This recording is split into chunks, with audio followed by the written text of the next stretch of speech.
Hello, little ones. Would you like to hear a story? I've got one for you. Of dungeons and douchebags. Long ago, the land of Irion was governed by many majestic empires. The humans of the plains, the elves of the forest, the Oreads of the mountains, the Merrow of the oceans, and the kobolds and Okiti taking what was left. But, as is so common amongst all with darkness in their hearts, those who had power would not be satisfied until they had more. War broke out, alliances being made and broken in a second, as the once civilized races slew each other in droves in vain attempts to get one more seat of power.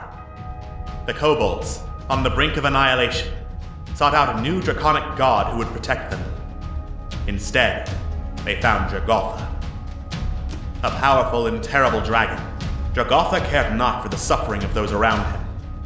Taking advantage of the warring continent, Jagotha razed Irion to the ground, seeking to carve a mighty empire in his name. A last desperate alliance stood firm against Jagotha, and after a terrible battle, the dragon was finally slain. With Irion torn apart, and no one in any shape to continue the war, an armistice was reached, and the Great War ended. Now, many years later, Irion has started to rebuild, and the Age of Clockwork has begun. And our unlikely heroes, gathered first to celebrate a harvest festival, may soon find themselves at the center of another war. Trevlon, the halfling bard. I don't need sleep. All I need is a good case to follow. Corellian, the kobold paladin. I will not make the same mistakes again. Malifane, the half-elf rogue. I will find them. I will save them. Actions speak louder than words, boy. Thavagat, the Goliath barbarian. I am man of simple tastes. Friends. Drink. Cute little bunnies. And Momo, the Arakakra cleric.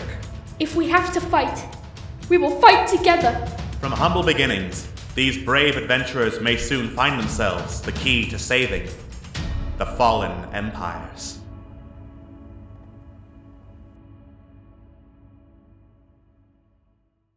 Last time on Dungeons and Douchebags, Fallen Empires.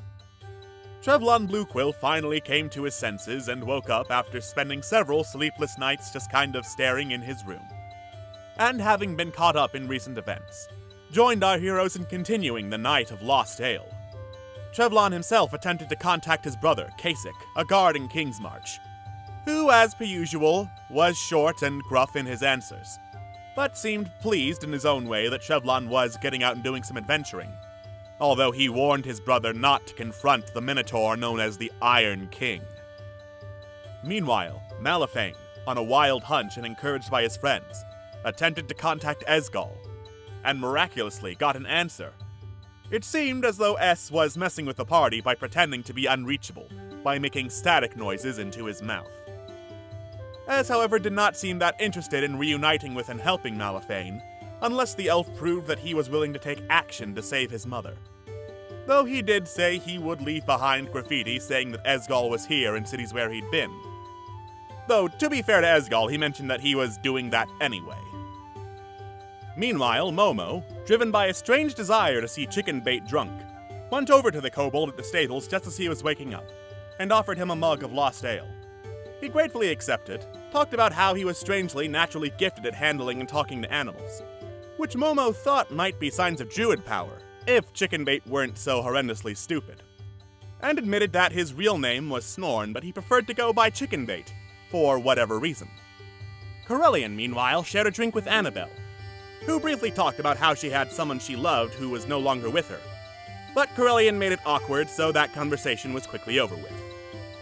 After a heartfelt closing ceremony, our heroes retired to bed, where again, they all had the same strange dream of 5 keys and a deep, gravelly voice demanding their return in exchange for power beyond their imagination.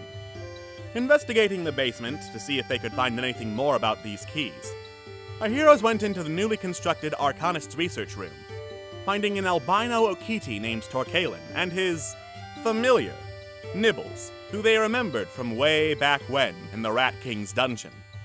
They seemed to be an odd couple, one being a genius and the other being insane, though it was hard to tell which one was which.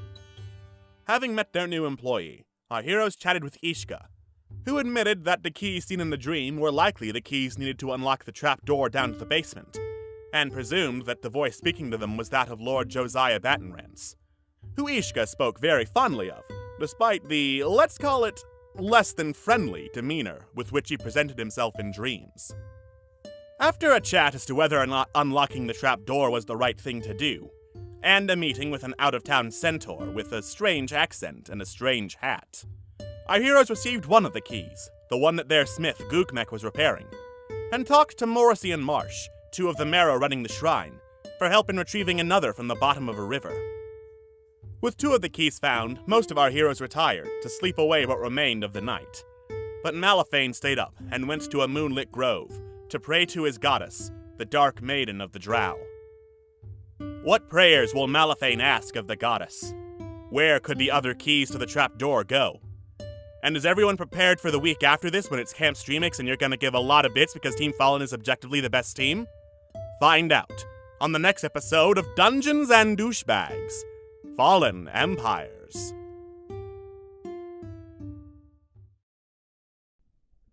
Hello and welcome to Dungeons and Douchebags, Fallen Empires. I'm your host, Alex, and some of our players are still in America where they're not supposed to be. Phil is,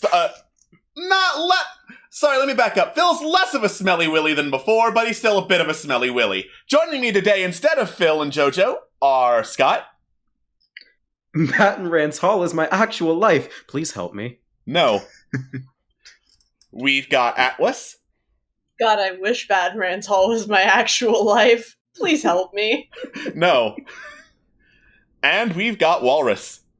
You fools! I was Battenrance Hall all along. No! Maybe the real Battenrance Hall was the friends we made along the way. Get the fuck out of my suite! I'd never leave. I can't physically. I'm part of the suite. I am the suite. Walrus is the suite, though. Wait, no, come back! I need social interactivity! See you later, loser. I'm going to somebody else's house. Oop, there he goes! There he goes! Fuck. Alright. So, when last we left off, our heroes were retiring to bed, except for Malifane, who was going to the closest thing to a moonlit glade to do some prayers to his god, Elistray, the Dark Maiden of the Drow. Oh gosh. So Malifane walks up to this grove and does a little bit of back and forth pacing before eventually just looking up to the moon. Hello, Elistray. My name is Malifane Lythos. My father has prayed to you before. His name is Viole, like the... No, this is so informal. What the heck am I doing? Okay. Get it together now. Speak from the heart, not from the mind. You've got this. You've got this.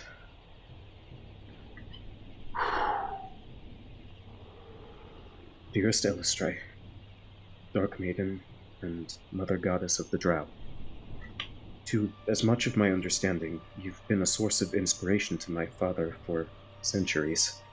It's thanks to your guidance that he was able to escape the terrors of the Underdark and find peace on the surface world. It's thanks to your guidance that he was able to pull through the discriminations of the people and find a place among Irion. And it's thanks to your guidance that he was able to find sanctuary in Summerpass and, well, even find someone he could call his own. Someone who looked past the darkness and saw the light in him. I can't imagine many Drow that really get an opportunity like that in their lifetime. I've never really done something like this before. My apologies in advance. I've never really been one for prayer. As much as I may sing your prayers, though, Dark Maiden, I must also ask for your guidance. I'm sure you've heard the words of my father before. He's prayed to you night after night. His wife, my mother, Azalea, is in grave danger. She's fighting a losing battle within her mind. My father set sail to find a cure some time ago, but his boat sank. His current whereabouts are unknown to me. That only leaves me. I don't know what to do.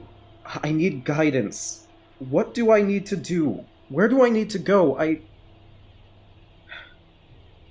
At the very least, I guess what I'm asking is... I'm asking for a prayer of safety. A prayer of safety for my friends, for my fiancée, Quintessa Criena, and, well, for my family. Without them, Dark Maiden, my life isn't really worth living much. Actually, there is one more prayer I'd like to make. I'm sorry, I don't really know if there's a limit to this. If I'm being honest with you, I wouldn't have thought to come to you on my own. I honestly wouldn't have even thought to do this myself had it been for for Corellian Velis. They are persistent and very headstrong, but they're incredibly bold and brave. I don't know how, Dark Maiden, but something about them tells me that they're suffering, and I don't know what to do. So, if you'll allow it, I'd like to ask a prayer of sanctuary for them. If you'd allow it,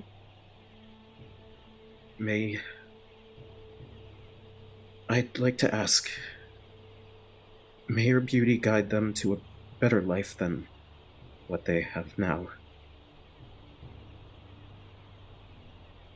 Malifane shuffles his feet. I'm not entirely sure how this next part works, but if you're willing to forgive the technicalities of what a dance may qualify as, milady, then, well, allow both my body and my blade to do the rest of the talking. And he sort of just does his best to do what he thinks would qualify as a dance. He's never really done this sort of thing before. Make a performance check. Do Okay. it now.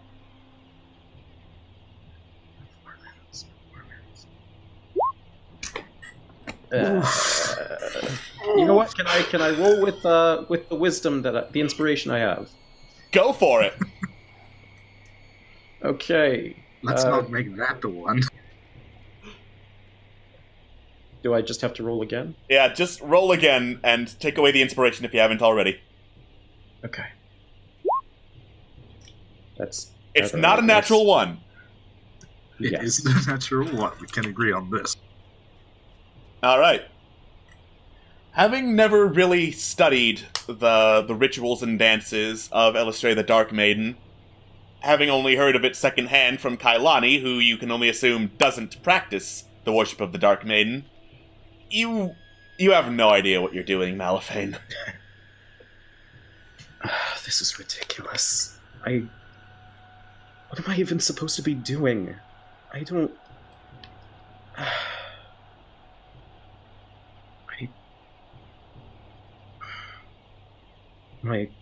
My apologies, milady. I don't normally do this.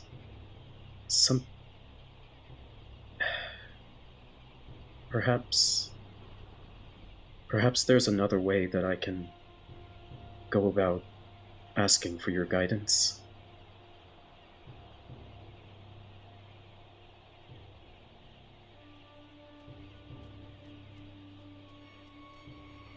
and you stand there in the silence of the moonlit grove.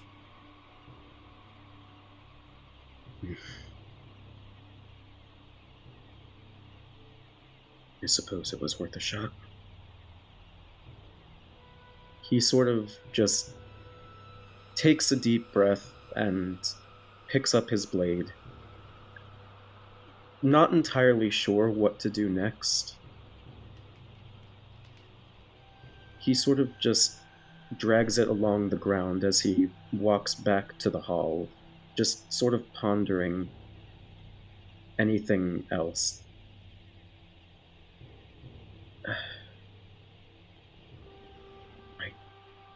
Should I ask someone else? Is there possibly a two-step to this? What if I... No. I could... Illustre is a goddess of dance and song, but she's also a goddess of harmony and freedom. Could I ask someone else to assist? Or is this something I need to do? No. Kailani said this needed to be done alone.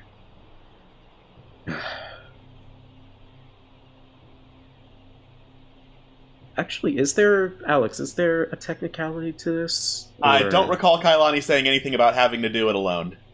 I remember him saying something like, it's best to do it in isolation because of the whole...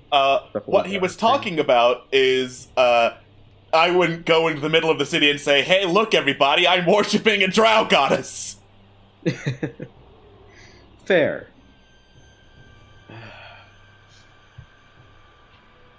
The only people I could think of to ask are... Well, it's probably best not to...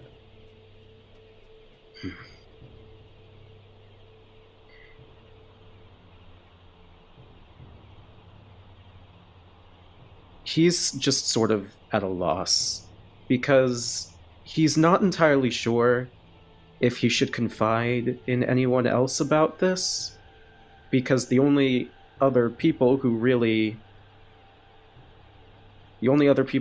knew about this were naturally his parents and Quintessa, and I guess Corellian, but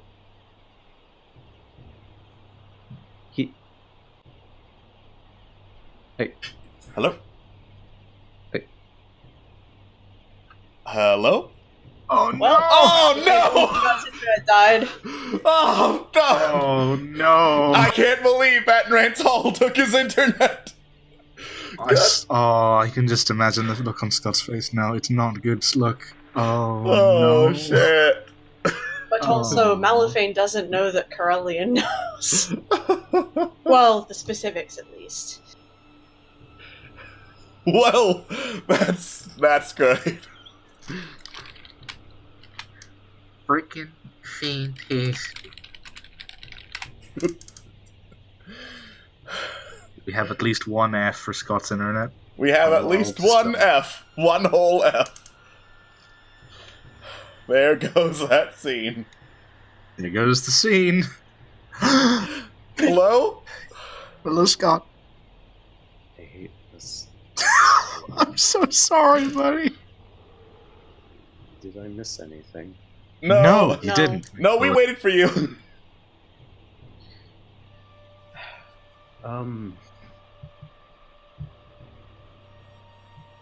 I'll be honest with you, I'm not entirely sure where to go from here. That was kind of... I mean, if you just wanna, like, sigh and go to bed, since basically everyone in Baton Ranch is asleep, unless you wanted to ask Chicken Bait about the Dark Maiden. That'd be the best idea. Not the first idea, but,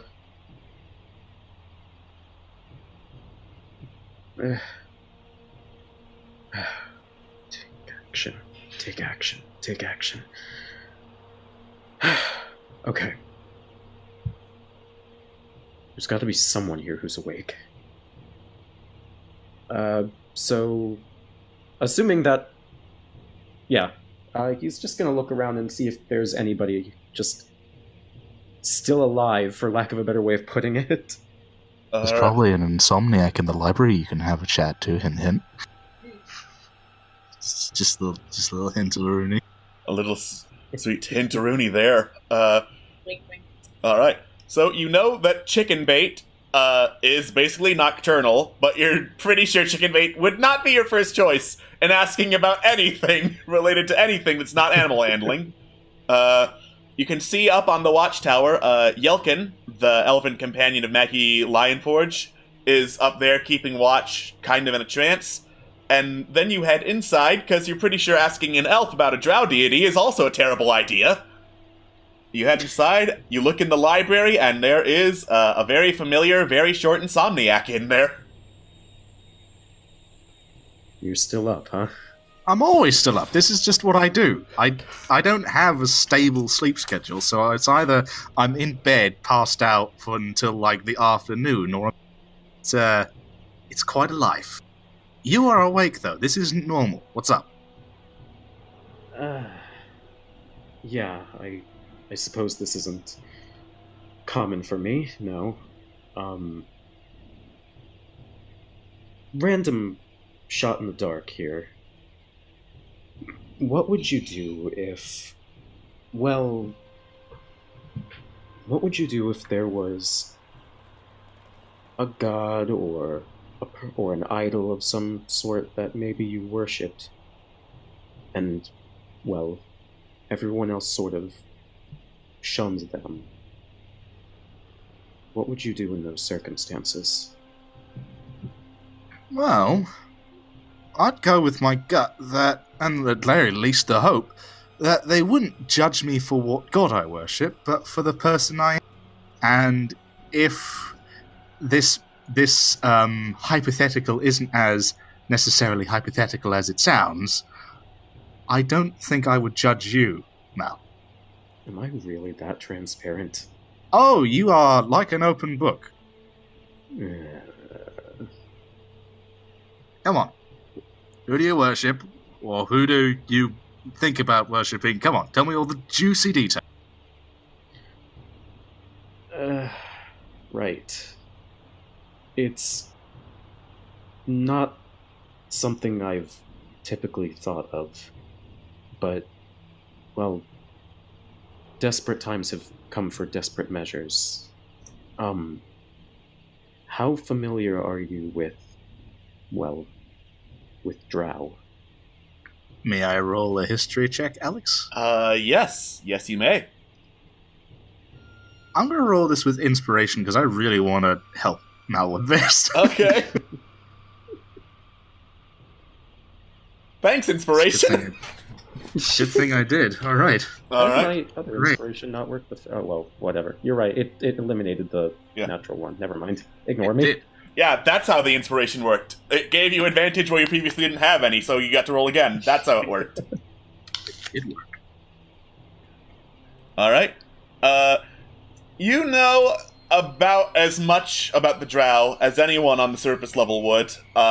They are basically cousins to the elves who live underground, can't stand the sunlight, and they're also sick, twisted torturers and murderers who worship the goddess Lolth, Queen of Spiders. Drow. Gotta be honest, mate, I don't really know too much about them. The words I've heard about them haven't necessarily been positive. I will say that. I know that a lot of them live in the Underdark, or down there, wherever the hell down there is. I know that a lot of them worship the goddess Lolth, and I know a lot of people really characterize them as something to be feared. Malifane is incredibly silent at this. I'm not saying that I would, mind you. I'm only repeating what the public has basically said, and every time I've talked to them about it. I'm not going to judge. No, of course. Of course. Well,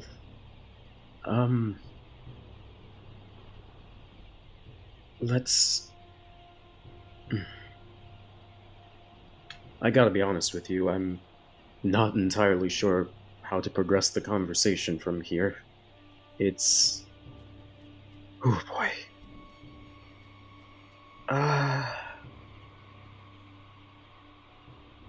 Well, how do I put this? It's true, the stereotypes. In fact, it's more than just stereotypes. They are, in fact, accurate. That said, there are certainly exceptions. Much like, well, Corellian with the kobolds. I'm sure you know. To be honest, mate, I haven't met too many kobolds. But, from personal experience with the one I do know, and the ones we met on the Ulrig, it does seem like there is a bit of a disparity. Let me ask you this. How many well, let me rephrase the question. How many half-elves do you know with silver white hair? Trevlon sort of strokes his chin a little bit and looks to Mal and sort of raises an eyebrow. Gotta be honest, mate, that's not a... It ain't regular. I've gotta give you... Okay, but I just need to bring up Ravanala's picture real quick because I want you to take a look at her hair and reconsider what you just asked. Scott personally has not seen any. Okay, apart from that one there. Apart from that one. It's just platinum blonde, okay? It's different. It's different. Come on. Okay, let me retract that, because Alex has put a little bit of logic in my face, and I'm sad, but I'm gonna move on with this information in mind. Trev strokes his chin, raises an eyebrow, and says, well, I've seen a few. Ravanala had silvery hair, and, you know, she was an elf, I'm pretty sure, or a half-elf. Can't even remember at this time, it's been a while. Why do you say?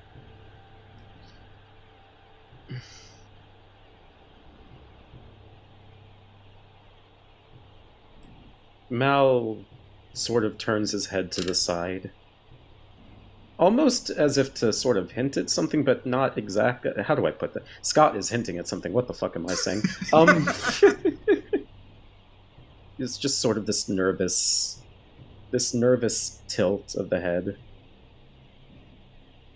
Mal, I don't care who your parents were. I mean, I don't even know who the hell my dad was, and I think I turned out fine.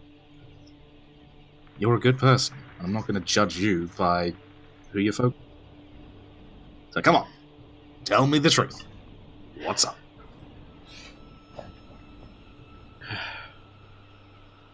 Ailstray, a goddess known by the title of the Dark Maiden. I admittedly don't know much about her. In fact, I only know what I do from second hand. But she is one of the few, in fact, possibly the only, goddesses of the Drow who, well, essentially offered those who worshipped her as an alternative to the Underdark, to well, life on the surface world. That my father was one of those Drow. He was not exactly happy with the life that he had. He spent a good portion of his life trying to get through the Underdark, as well as the many words of the people of Irion. It wasn't until about a century or so that he was able to settle down. I guess I just wanted to see if I could get a sign of some sort. Maybe if it worked for him, it would work for me. I'm not sure.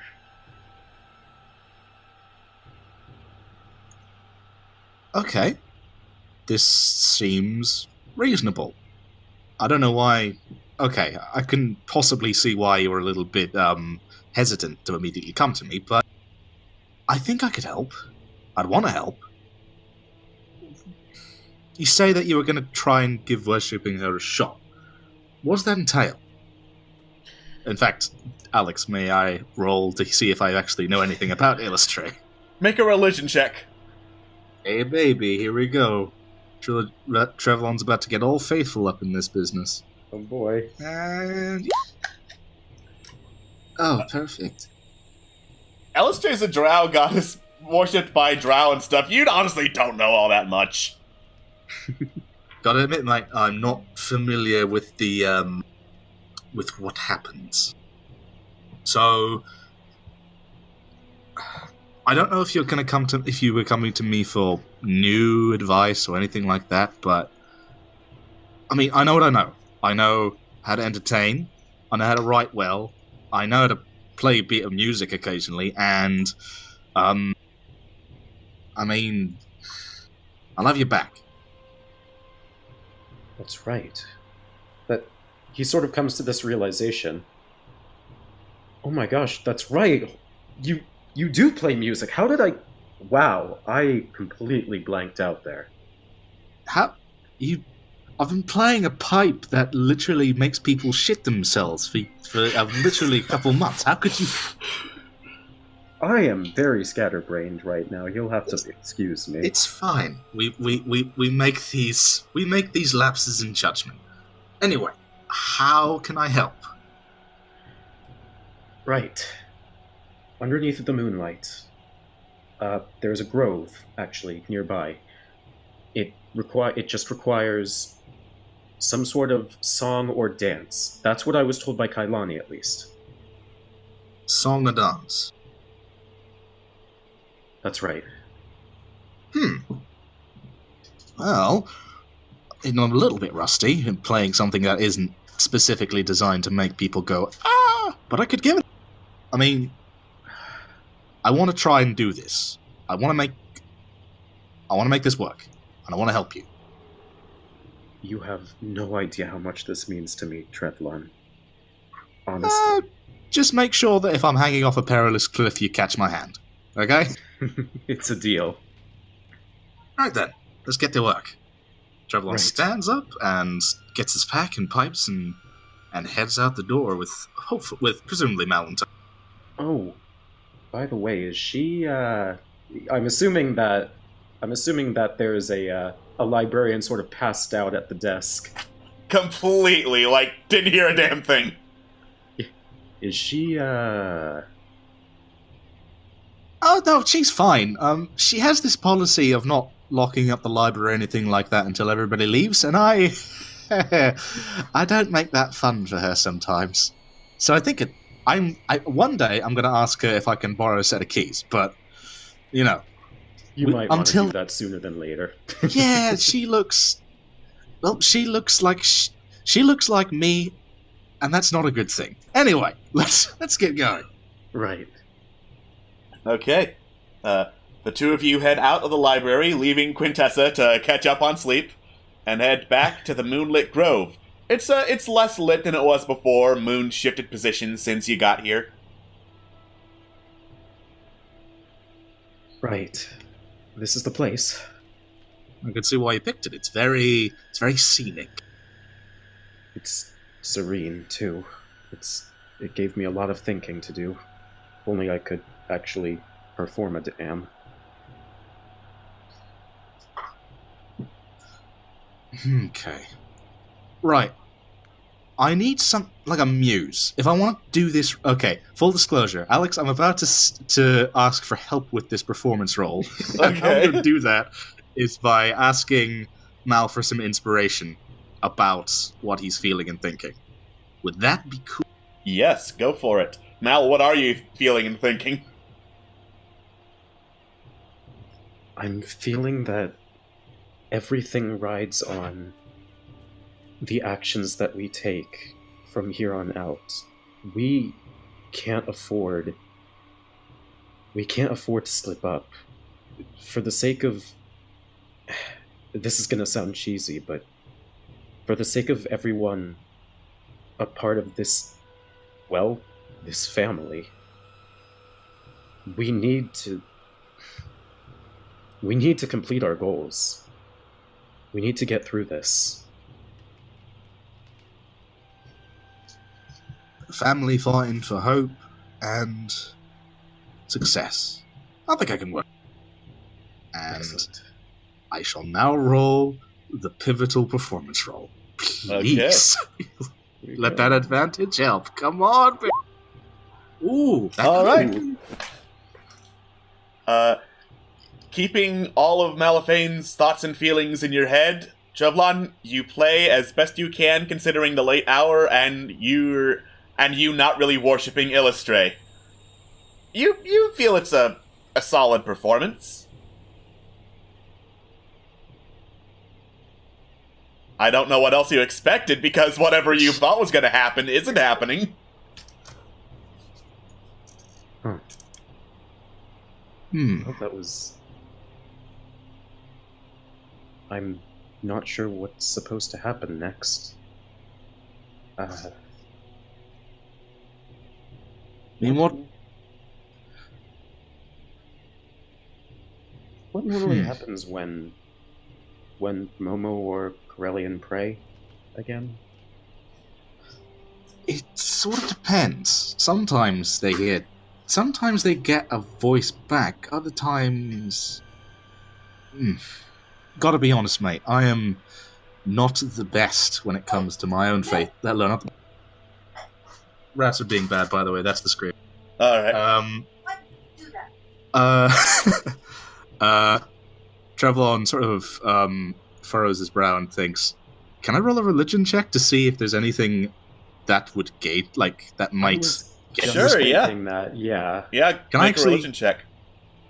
Alright. You know what? I think I will roll as well. Okay. Okay. Alright. Trevlon, you know that the gods are kind of fickle creatures at best. Sometimes they'll just be walking the material plane, saying hey, being bros. Other times they'll be, like, pretty cold and pretty distant. Getting in touch with them is fairly hard, even for clerics and paladins who channel divine energy. Malaphane, you know all this, and you also know that, like, more often than not, there's not, like, an immediate response to prayer. Like, a god's not going to descend and give you all the answers after you pray. It's more about keeping the faith that something good will happen, and who knows, gods work in mysterious ways. Maybe there'll be some sign that they'll send later down the line if you keep on keeping the faith. I guess there's nothing we can do but wait. That's usually how it works in my experience. Thank you Ugh. for this, Trevlon. Regardless of what happens from here on out, you've been a great friend, as well as an ally. You know what? It's...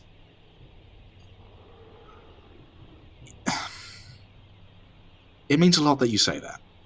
I try to maintain a close relationship with the people I work with. And it's not just because I'm working with them, obviously, but because I genuinely trust and, well, regard them as family. And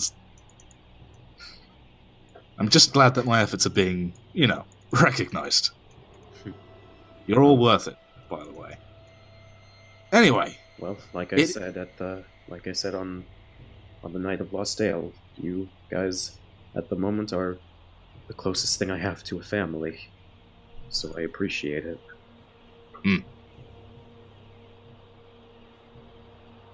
Right. It is. I don't know how cold it is right now, but I feel like my the little hairs on my skin are shaking. I don't think that's good. We should probably go inside. Right. That's a good idea. Alright. and the two of you retire to finally get a little bit of sleep. A few hours later, like clockwork, you're awakened by the sound of construction in Bat and Rance Hall. Luckily, though, this seems a lot quieter than it did before, like as if a major project that was being constructed in the hall is finally finished.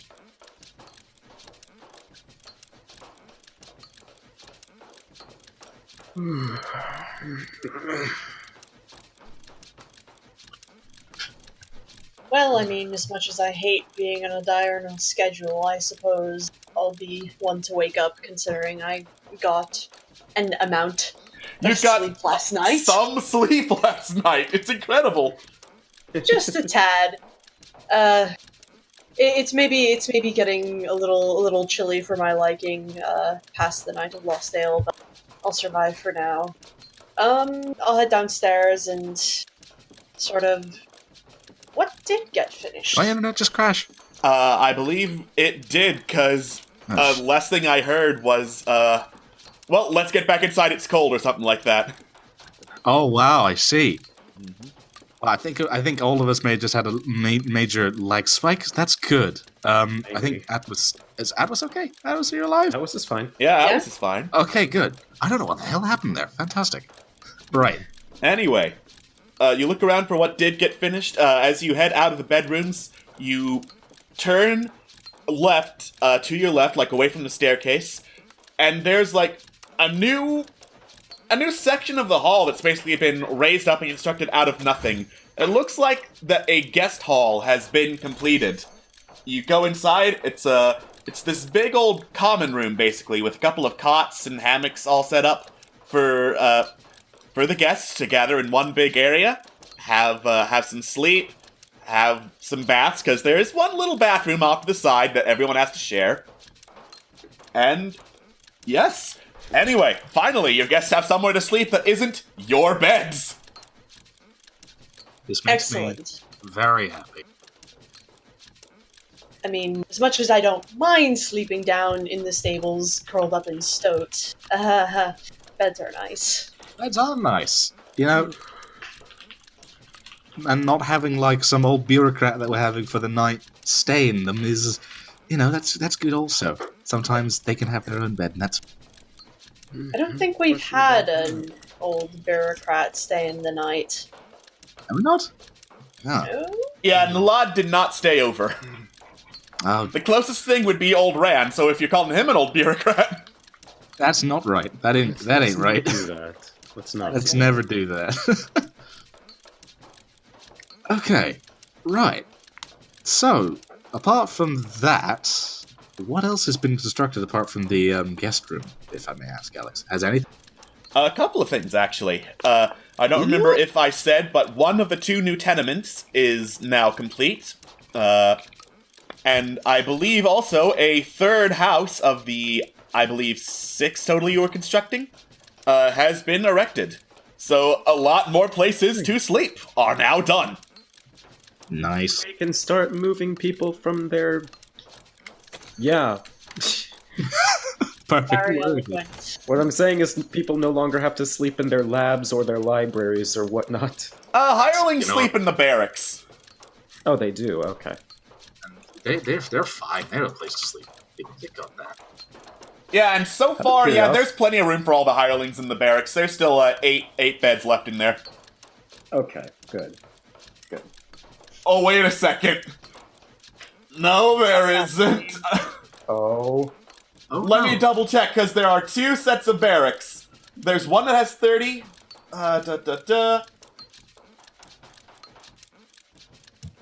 Oh, shit. Uh-oh. Alex, you fool! Why is he the fool? We're the one who's supposed to be keeping track of this stuff. I am a fool. Yeah, that's true. Yeah, I don't I think feel like- there are barracks in Batman's Hall. You guys have, 2 people who are sleeping in their, either in the tenements or in their labs. Ah, So, well, out of character, All right. we all know what we're constructing next? yeah. Yeah! Yeah. All right. Whoops. Also, before I forget, because we did a little time jump back to allow Mal to do his thing, that night you had a dream, same deep gravelly voice as before, talking about the keys. 2 of them have disappeared, and that left only 3 keys. The one that's dragged away by a claw, the one that's surrounded by bricks, and the one really, really crappy looking key that gets covered in gold. So that being said, what do you want to do? Do you want to look for the keys, or are you going to go shopping? Well, okay, let me think. Because I'm going to check how much them barracks do cost. Because if we can get them, we definitely should. Mm-hmm. Let's see. Let's have a look at additional barracks. That's additional 80 barracks. It's an 80 gold per an expansion. That's not too bad. That's pretty good. Currently, the additional barracks building houses 30 people. It can hold up to 100. That's a lot. Yeah. Okay, I'd be willing to put. God, what's 80 times 3? 240. 24. 240 gold for that. And I would also. Oh, God. Calligraphy table. Oh. Oh, Trevor was looking at that. Yeah. Yeah, that's what I'm going to do. 30 more hirelings in the barracks and the calligraphy table. Which I'm going to calculate how much that is now. Oh boy. And as you're looking over what to do, Bert mentions, by the way, I heard this weird ghostly voice in my head talking about, hey, maybe this place would be really improved if we got some merchants. So I drafted up basic contracts and what we would need to actually make those. Now keep in mind, for a lot of the merchants, we'd need, workshops that can sell their shit. Like, for instance, we ain't selling weapons and armor without a smithy, which luckily we have. And then that weird ghostly voice laughed, I heard a horse, and then I got licked in the back of my neck. It was really weird. Got licked in the back of the neck. I hope that's a thing. Mal's ears perk up and he looks to Corellian immediately, as to say, you know who the fuck that is. I know who the fuck that is. Yep, Jennifer is quite the character. Yeah. That is... And if you see anything down here that says tavern upgrades, pretend those don't exist until the actual tavern gets done, which should be tomorrow. Oh, nice. I don't know, time and Right. space is really weird for whatever reason today. Yeah, does seem to be. Okay. Right, I know what I'm putting forward, and that's 500 and that's going to be for 30 more improvements, additional people to be allowed into the barracks, and the calligraphy workshop. Okay. Or calligraphy table, I should say. Weird thought. I thought it might be an idea to expand the Journalist Guild out of Port Mirandu to here. I haven't told Guln yet about my idea. Next time I pop into Port Mirandu, I'm gonna tell him. And Good luck. Bert's I'll eyes. need it. Bert's eyes and ears perk up. So you're saying you're looking into guild contracts?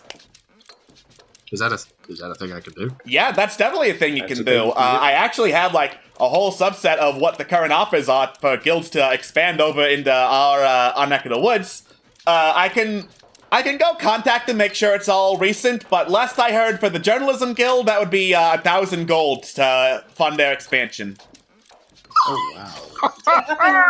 Right there. Yeah, That is- that's one of the cheapest you're gonna get, is the thing. Okay. You know what? I'll keep what I'm paying for, and I'm saving up for that. That's what I'm saving up for next time. Oh my god. Alright, 1,000. Okay. And, Travelon pushes over a bag full of 590 gold for the thing. All right. Hmm. Bert nods, hands it off to some workers, places an order, turns to Malphine and Corellian.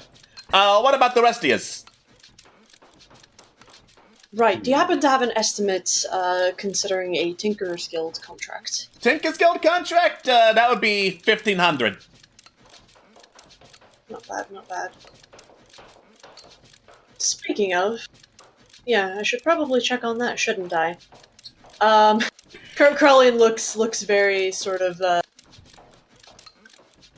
They look like they're wool gathering, but yeah, I don't have too much to fund at the moment, but I do have plans in mind. If you have anything that you need gold tossed to Malifane, let me know, I suppose. Remind me what we have again?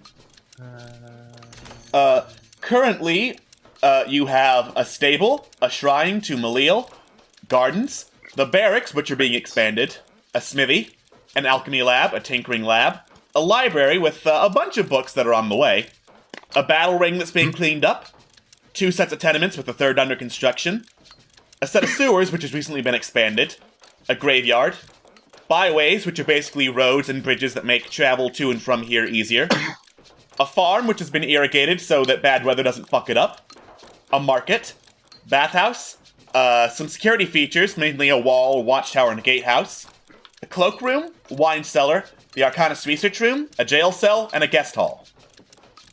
Lots of things. You know, it's only just occurred to me, but we have pretty, like, as far as those that are actually visiting the hall, we have a place for them to eat, we have a place for them to sleep. We don't exactly have any baths, do we? We have a We do have bathhouse. we have a bathhouse. Yeah, they got a bathhouse, it's just outside. Oh, well, call me a fool. You're a fool. Thanks. Anyway. I mean, technically speaking, there ain't nothing stopping you from getting more than one. Do we need more? How big are they? Bert shrugs. Fair enough. Unless we want to put some of our money towards something that would be, well, more subsequential. Alright. What I have in mind is, first off, saving up for some guild contracts. Second off, it would be a good idea, I believe, to maybe have a clinic on hand. Oh yeah. Been having a was lot of thinking the refugees same coming thing. in. I was thinking So- the same thing. Yeah, Health and that's... hospitality is going to be our best offer at the moment. So that, and as well as maybe spending some money to improve the tenements that we have, so on and so forth. As you talk about improving the tenements, Bert holds back a snort. What's so funny? I don't think the words improve and tenements go in the same sentence, if you know what I'm saying. Like, let me put it this way. You want this place to become a slum? Have most of the places be tenements. You want it to, you know, actually improve the lifestyle? You look into other things. That's a good point. Other things being things like housing and... Housing, bathhouses, pretty sure that when the tavern gets finished, that's gonna, like, boost the lifestyle up a little bit. This place isn't gonna be, like, in total squalor. Perhaps you're right about the whole saving thing, Corellian. More so, though, in my eyes at least, for housing.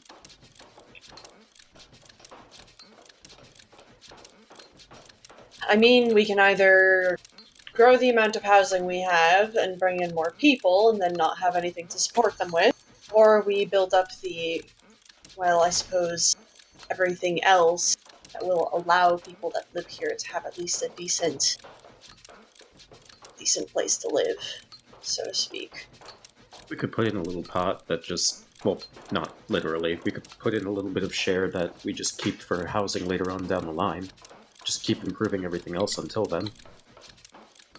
Yep, sounds good. In that case, unless you want to throw in for ordering a clinic right now, I'd rather just save what I've got so far until we can get some actual contracts and merchants. I think that clinic would be a benefit, but I understand what you're getting at.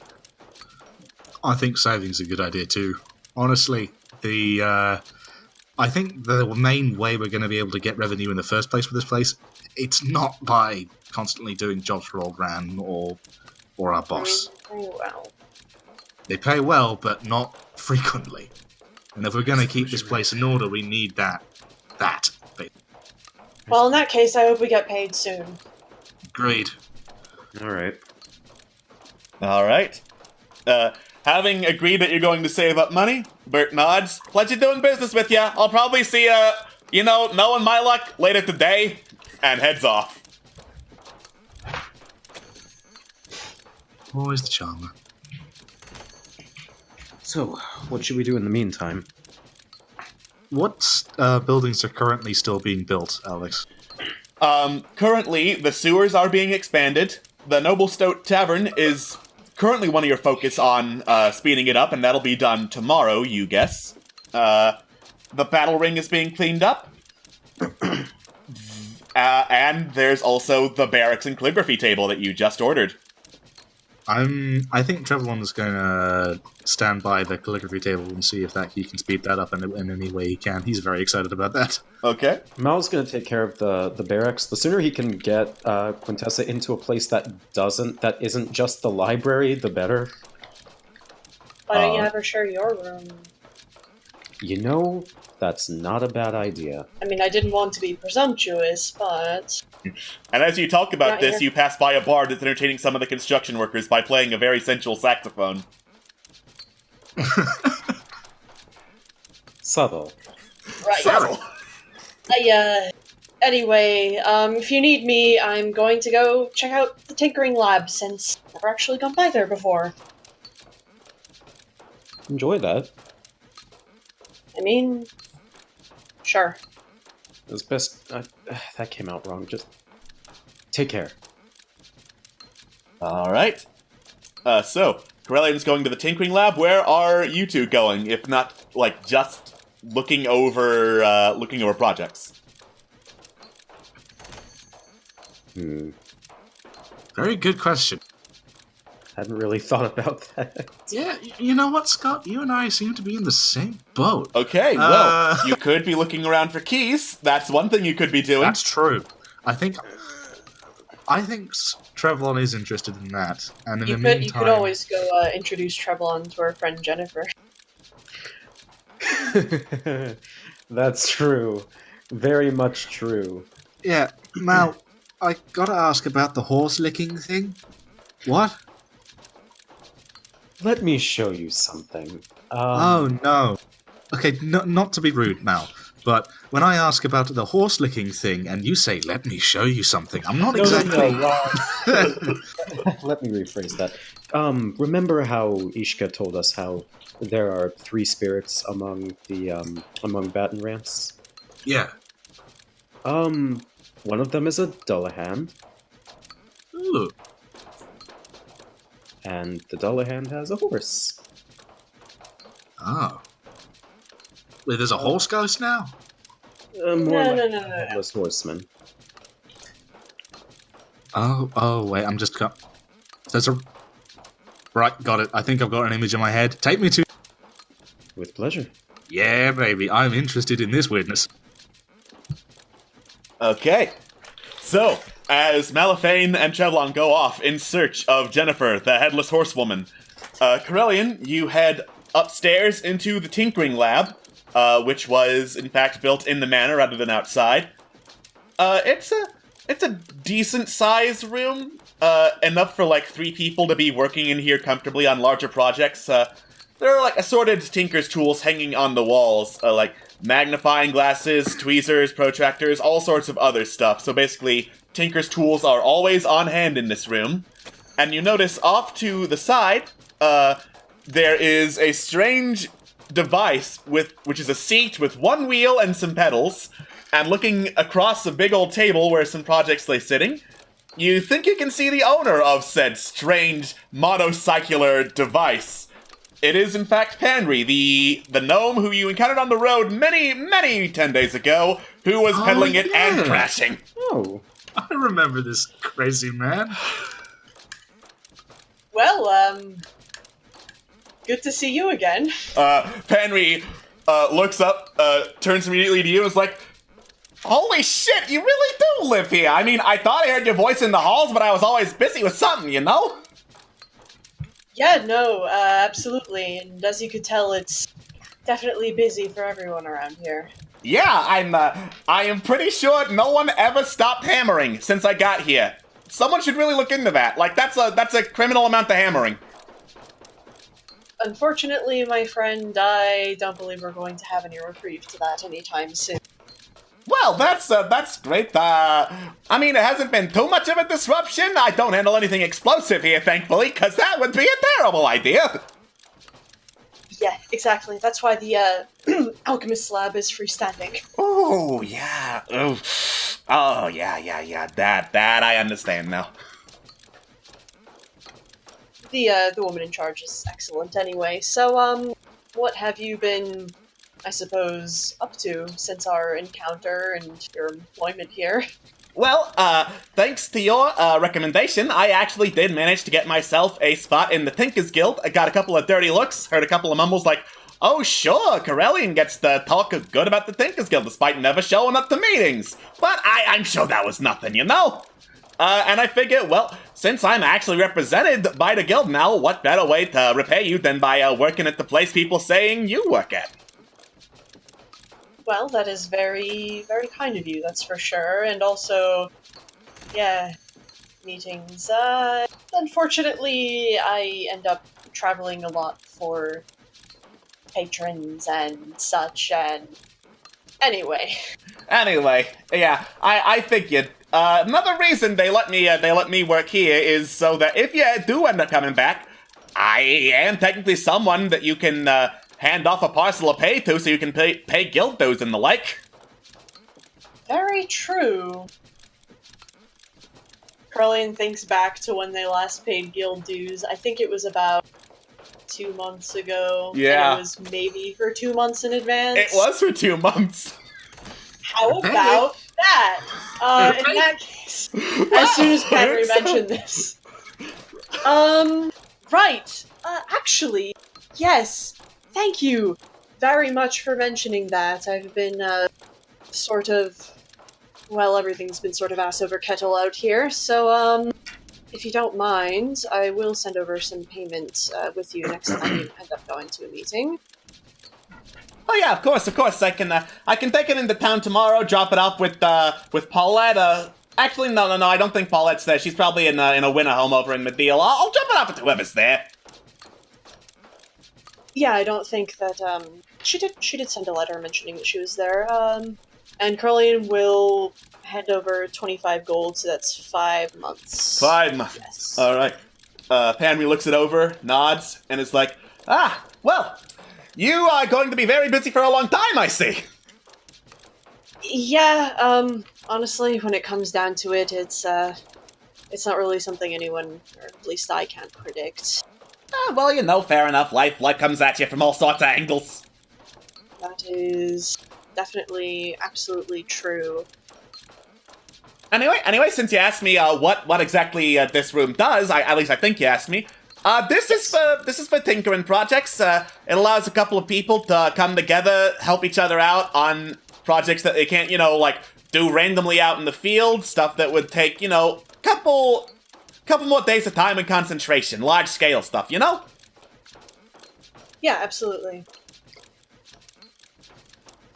I actually had a few ideas, come to think of it. Yeah, like what? Well, I do have a friend who's maybe not very good with a bow, but could potentially, we had an encounter with, firearms and such, so maybe thinking about something like that. But honestly, the thing that's really been tugging at my brain, I've had an idea for a schematic for a grappling hook, but it releases on a timer. So and Carlian sort of goes through the motions and does a rough sketch out, and it's basically like a grappling hook that expands, but you twist the shaft in such a way that a spring releases on a timer to eventually sort of collapse the tines of the grappling hook and let it fall back down to the ground so it can be retrieved. Alright. Henry slowly nods. Yeah, a couple of spring loads, couple of wires. That sounds like something that's actually doable. Nice. I mean, I would be happy to work here. I mean, I'm part of the guild. I do know how to do things. That of course would be much appreciated. We need to order the materials first. That might take a couple of days, and obviously I wouldn't be here for one of those days, so it's going to be a little delay in ordering. We'll see if you're still around when they get here. If you aren't, I'll do my best. Yeah, hopefully. Well, since you say you're heading off to the guild offices tomorrow, I can maybe spend some time, maybe do a mock-up schematic of sort of what I'm thinking. Maybe that'll help. Yeah, I think that would help a whole lot. Henry pulls out some blueprints. All right, run it by me again. We'll try and draw this up. Make a Tinker's Tools intelligence check with advantage.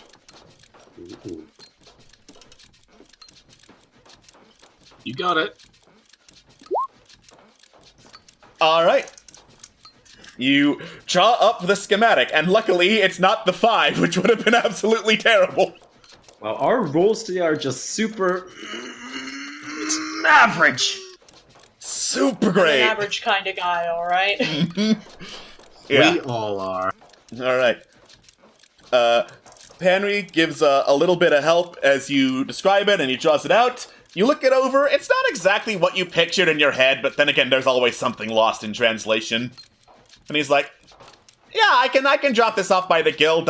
Maybe some smarter minds than me can figure out what this thing needs." Much appreciated, Panry. And if there's ever anything else you need, well, I wouldn't say that you'll know where to find me, but you'll know where to find someone who can at least leave a message or something. Yeah, that last part makes way more sense, considering you know what you do and all. Who knows at this point? Anything and everything, it seems like. Fair enough. And Cool. with that, Krellian will take their leave, and I guess, yeah, for now, yeah. Cool. All right. You head out to go check up on the others. Meanwhile, we're gonna to what the others are doing as they go look for Jennifer. Remind Scott again where they were last time again. Last time you found Jennifer in the marketplace. Right. Alright. So, Mal directs Trevlon towards the market and just sort of starts calling her name out every so often. Just, Jennifer! Snowball!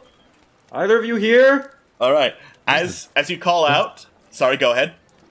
This is the best type of ghost hunting I've ever seen, Mal. You're doing amazing. Mm-hmm.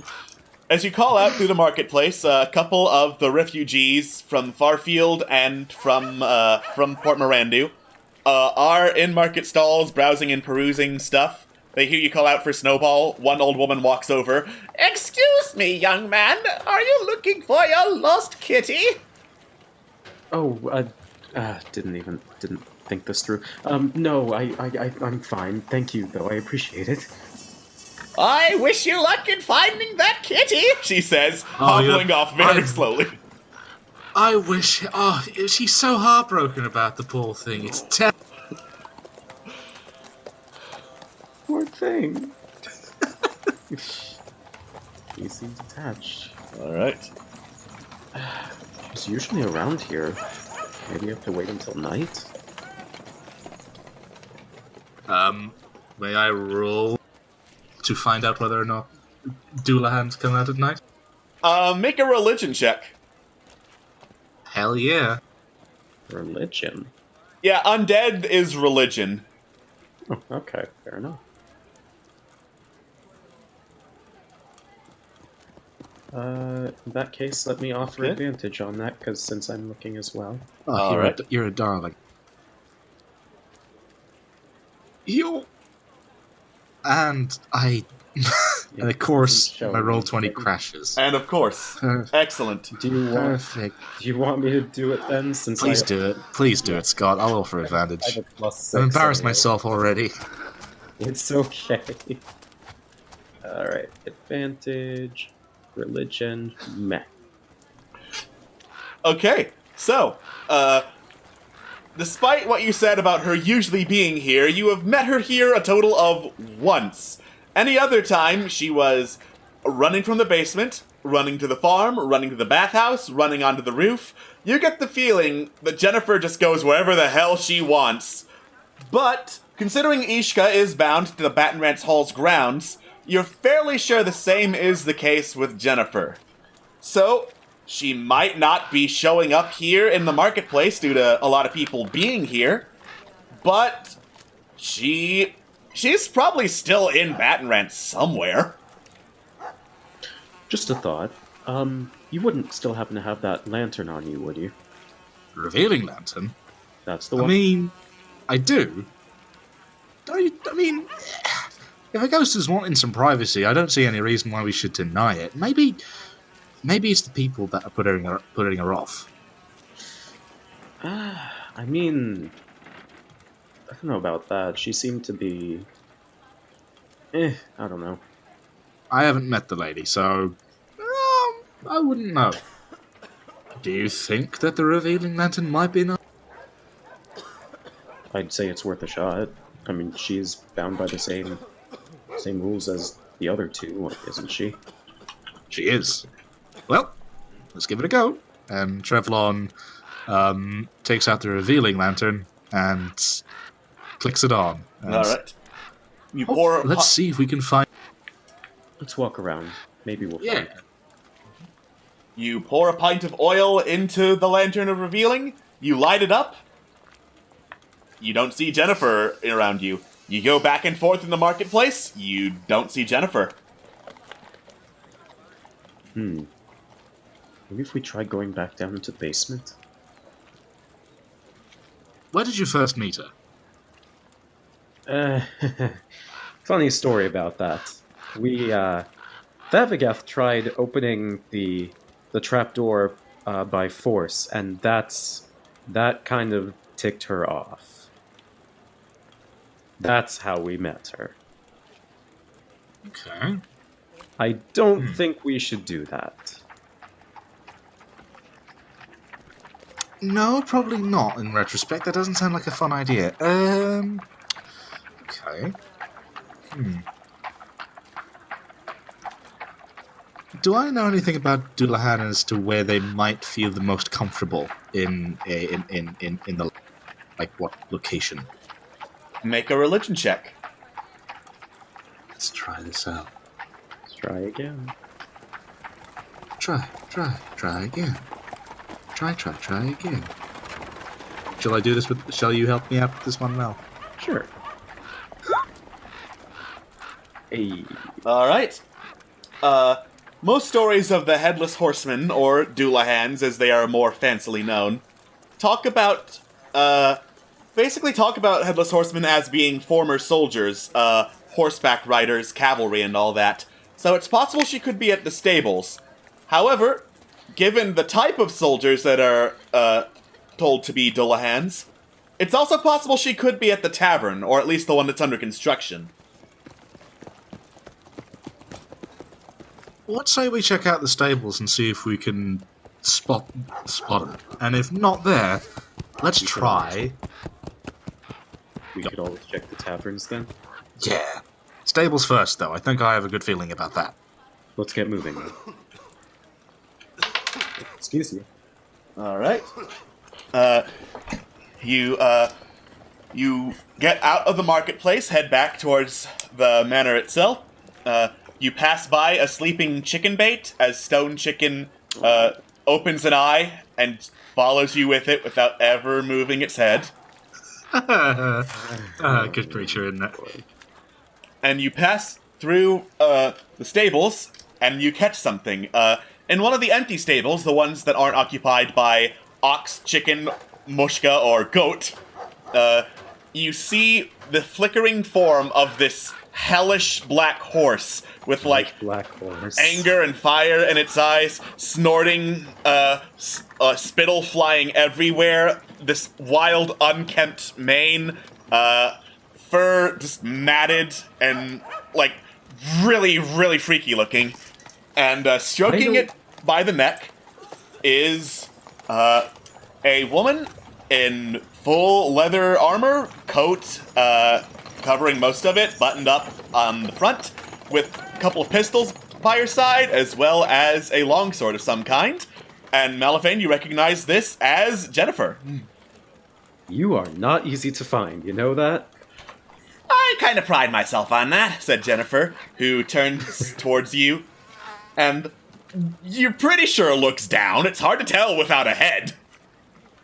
Who's your friend? Jennifer, this is Trevlon Bluequill. Trevlon, this is Jennifer. She's one of the other spirits of the house. Oh, you're the coolest person I've ever seen. This is amazing. Well, flattery will get you everywhere. Oh, that's generally how I work. Sorry. Generally, I'm a quite a fan of how ghosts work and hauntings and all that sort of thing. So this is this is cool. Hi. So, first of all, Trevlon, that's my name. You are Jennifer, right? With a G, a lot of people spell it wrong for whatever reason. Okay. This is cool. This is very cool. I'm a very big fan of everything here. Okay. Trevlon realizes, thinks back to when Mal said that trying to force through the door, of the Batman's Hall's basement was not a good idea, so he thinks a little bit and tries to ask a different thing. It's to not arouse immediate suspicion. Ask about he whispers this to him. Ask about the shops. The shops. Trevlon just smiles at Jennifer and points a finger at Mal and asks, "What do you mean about the shops?" With message, I should say. Oh gosh. I did not think this thing.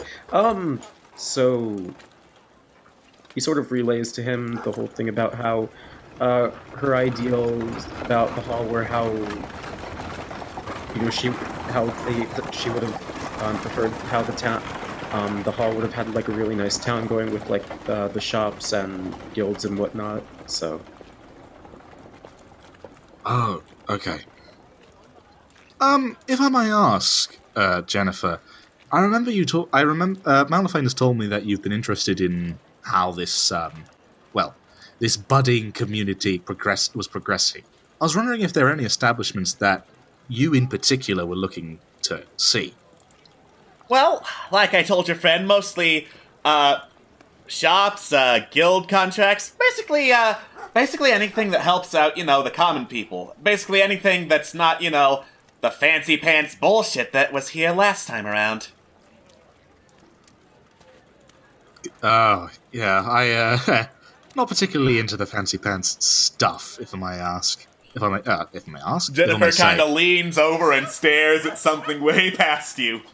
And as you follow her gaze, you look at the bathhouse where there's still a couple of burn marks from where she last bombed it. Uh-huh. Okay. I gotta admit, the whole trying to mix it up thing, it's a work in progress. We are trying to cater... We're not trying to make this place a rich person's haven, that's for sure. Try and make it a nice place to live for everyone. Mm-hmm. She says, and you think she's nodding. Okay.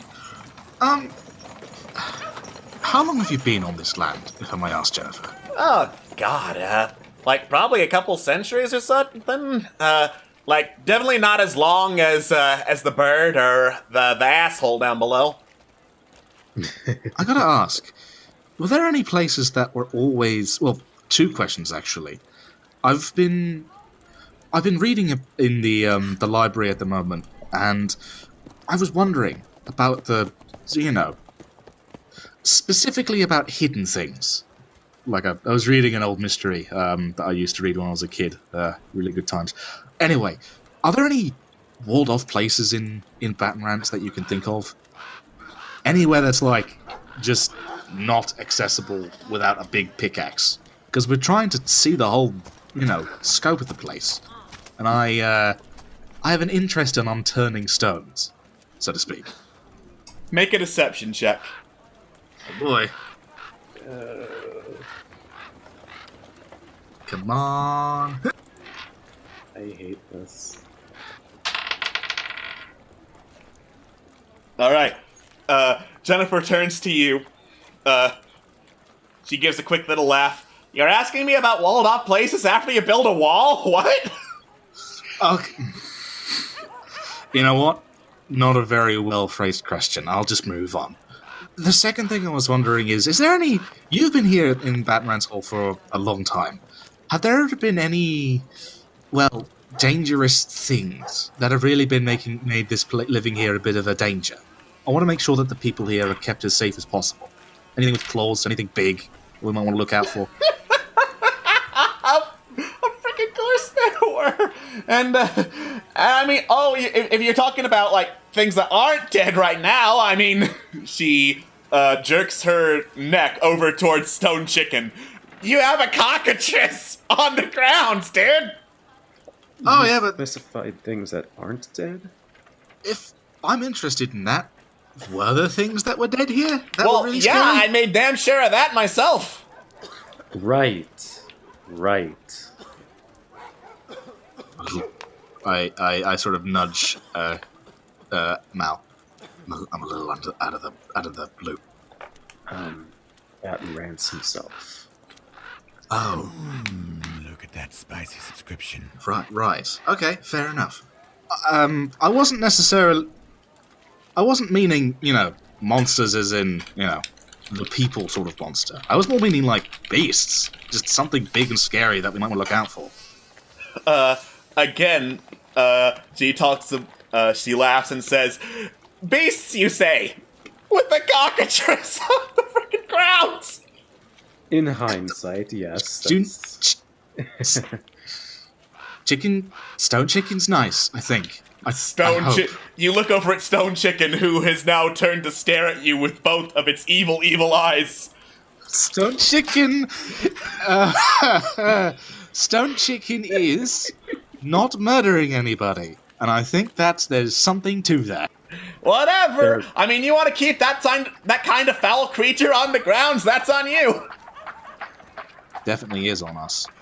I mean, what's your experience with these sorts of things? And Trevlin looks at Stone Chicken. Yeah, they're the kind of thing that everyone's like, oh, how cute, it's a little chicken lizard bat. And then, some dumb farmer gets turned to stone, and that's a lot of fun, because everyone goes into a panic because of dumb lizard bats like that. Fair enough. There's just something about him that tells me that he's... How should I put this nicely? I don't think he has it in him to actually do anything that would provoke that cockatrice. I'm tempted to say something really dumb and out of character in response.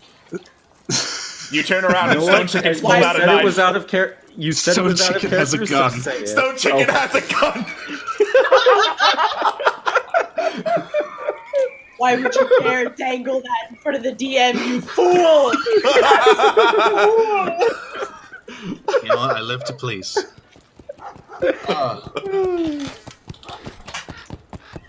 Trevlon sort of laughs a little nervously, rubs the back of his head, and goes, "Either way, I trust Chicken Bait, and I trust that he's gonna keep it in line. I think." I believe it. Jennifer leans over to look at the sleeping chicken bait, shrugs. Yeah, that guy looks like he's handled a foul creature or two in his time. Yeah. Agree with that. I mean, I don't know literally anybody who can deal with a cockatrice and make it its friend, but, yeah. He's managed it. He's managed to. Anyway, wow. You're cool. I'll have to talk to you again soon. Well, likewise. I mean, if everyone else is as cool as you, then can't help but be good conversation. At least better than the last guys. Being called cool by you is crazy. Don't even. Oh my god. Anyway, now, yeah, let's boogie. I think I got something to talk to you about. All right then. Pleasure, Jennifer. Talk to you soon. Jennifer tips a non-existent hat as you walk away, and the Lantern of Revealing no longer shows her or her lovely horse Snowball. Oh. So what's up? Trevor, you know that dream we've been having? The one that, that has the thing? I've been trying to forget it. What about it? I was trying to ask her about beasts because of that one last image. You know, the big claw snatching the key. I wanted to know if there was anything on the grounds that could do. I mean, I have a theory, but I'm not entirely sure. It could. Hang on one sec. It could very well be the Lord himself, but I doubt it. I mean, he doesn't seem like. I'm not entirely sure. Honestly, there's a part of me that wants to stay as far away from this as possible because it's none of my business. At the same time, if it's gonna put people in danger, then it is worth getting involved in. I'm honestly torn on this whole thing. I know. I've doing stuff like this is super dangerous, but sometimes you got to know to make sure that what is there isn't going to hurt people. And all things considered, I think that whatever's contacting us and telling us to go do and find these things wants to hurt people. I don't want that to happen. So, the quicker we manage to get this all sorted, the better, in my opinion. Do you have any ideas of where we should look? I'm thinking. The golden key that was turned into... The crap key that was turned into gold, the monster that took the other key, and... Oh, what was it? It was the walled-off key. I'm trying to think of where the hell a walled-off key might be, but I don't know of anywhere else apart from the basement that was walled off. What if it's being taken literally? What do you mean? Didn't we recently build a wall?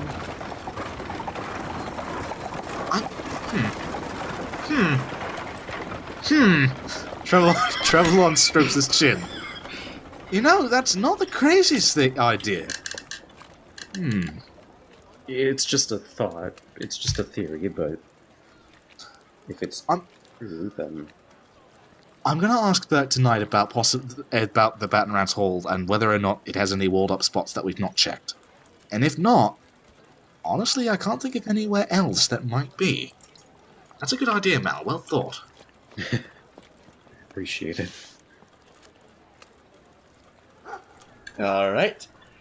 And as you discuss this, Corellian catches up with the two of you. Welcome back. How was the Tinker? Scott cannot word right now. So how was it? Very productive. Got some things in the work, paid up my guild dues. Actually, you'll never believe who got hired on to run the Tinker's Lab. You don't happen to remember a certain gnome with a particular wheeled device that we encountered sort of in the middle of the night at one time? I believe we're on the way to, I think, the Dendor. I do remember. Yeah, him. I can't say I know who you're talking about, but Well, anyway, he's a right good lad. He got a position in the Tinker's Guild. He says it was partially thanks to my letter recommendation, but either way, he's a good guy. Look at you getting a man a job. I mean, being a guildie's got to be good for something, right? That reminds me, I definitely can't remember the last time I've paid my guild dues. Yeah, you should maybe do that. Your guild dues are your stories because of the way the journalism guild works. Oh, yeah. That's how it works, I remember. I thankfully, at least, have written a story in the past couple days, so, good on that front, at least. Oh, gotcha. if I'm lucky, hopefully I don't need to make a payment to Baylight for a little while. Yeah, I met Jennifer, by the way. She's the coolest thing I've ever seen. Very big fan. Yeah. She's, definitely pretty great. She didn't, lick you or anything, did she? No, She does she's that? fine. Oh, you know what? I've been confused this whole day about the whole licking thing. And Mal then said, like, come with me and I'll show you who licks. And I'm like, what is happening? and then it turns out that, right, it all makes sense now. Oh god, I could have been licked and you didn't tell me, Malifane? I may have omitted some details. You didn't get close to Snowball, so... Ugh. Well, what a fate. You know what? Could be worse, I suppose. Either way. Worst things that could happen. Yeah, I'm sure it could be fine. I'm sure it's fine. I'm sure we're all. My face is not going to be licked anytime soon. Right. So what are you two up to? Oh, I'm going to be standing over the calligraphy table and making sure that it's not broken, or at the very least that the construction of it's going. I suppose I'll go over to the tenements. Now, Fair. All right. Now, before you do any of that, you hear the sound of some footsteps approaching from outside the wall, and you turn. You see Old Ran walking up. Oh shit! Oh shit! Oh. It's him. As I pull up the description of the lad who's with him, because Corellian, you're the first to recognize. That's the kobold that's walking with Old Ran. Ooh. Oh. All right. Looks to be a kobold in leather armor with like a little, a dusty brownish cape around his shoulders, and a very long gun slung across his back. And as he gets closer, you notice that not only does he have a gun, he also appears to have some sort of like eyepiece covering one eye. This bronze and clockwork thing where an eye should go. And I don't like the fact that you brought us to the map. well, I mean, are you going to fight this man? I don't know. Are you going to make us fight this man? I don't know. Do you want to fight this man? I don't know. I mean, We're not fighting anyone. okay. Gods above. All right. And I want to assume something like that, even if not with those exact words happened, as Malifane just saw Whoa, shit, no, kobold with gun, hold and was on. like, I don't know, kobold with gun. We remember the last time kobold with gun happened. He's walking with our employer. All right. I'm just trying to pull up the rest of the art description, so if there's anything important I missed about this newcomer. Bear with me. Sorry, guys. Of course. What about bears? And behind Old Ran is a bear who is like, I would like to give you your next quest. I'm a bear. There he is. There he is. Finally, another druid. All right. But yeah, the kobold that is with Old Ran, as I pull up Old Ran's picture, because uprising art, baby. Hell yeah. There he He is. is. The kobold that's with Old Ran has copper scales, wears a cloak, and there are also some goggles around his neck in like deserty, sandy colors. Apparently, I can't zoom into Old Ran. Thanks, Obama. But anyway, looks like kobold with gun, deserty colors, big old grin on his face. Looking at you, Old Ran looks at the state of the hall and what's under construction, nods, turns to you.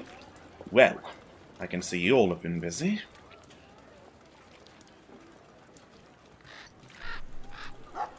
Busy, Yes. I think, is the right word. And then Sorry, I interrupted. Go ahead. Yeah.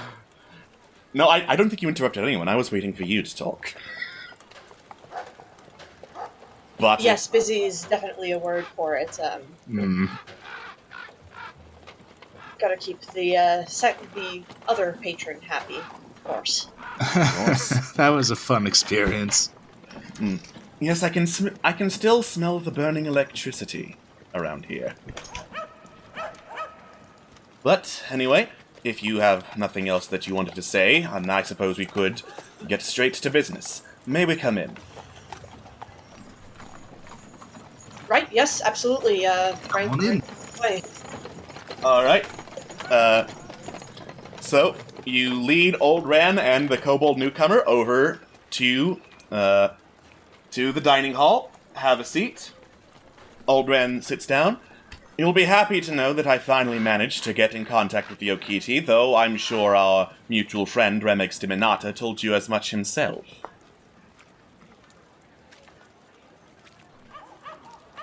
Yes, indeed. That was definitely a, well, an unexpected turn of events at the end. Yep. I'll say that. Well, in any case, you have my gratitude. Without you and the work that you do, I doubt I would have been able to get any sort of communication open with them for several 10 days, at the very least. And, as promised, I do have a reward for you, he says, pulling out a big ol' sack of cash and dropping it on the table. Meanwhile, Scott's internet is fucking dead again. Excellent. Nice.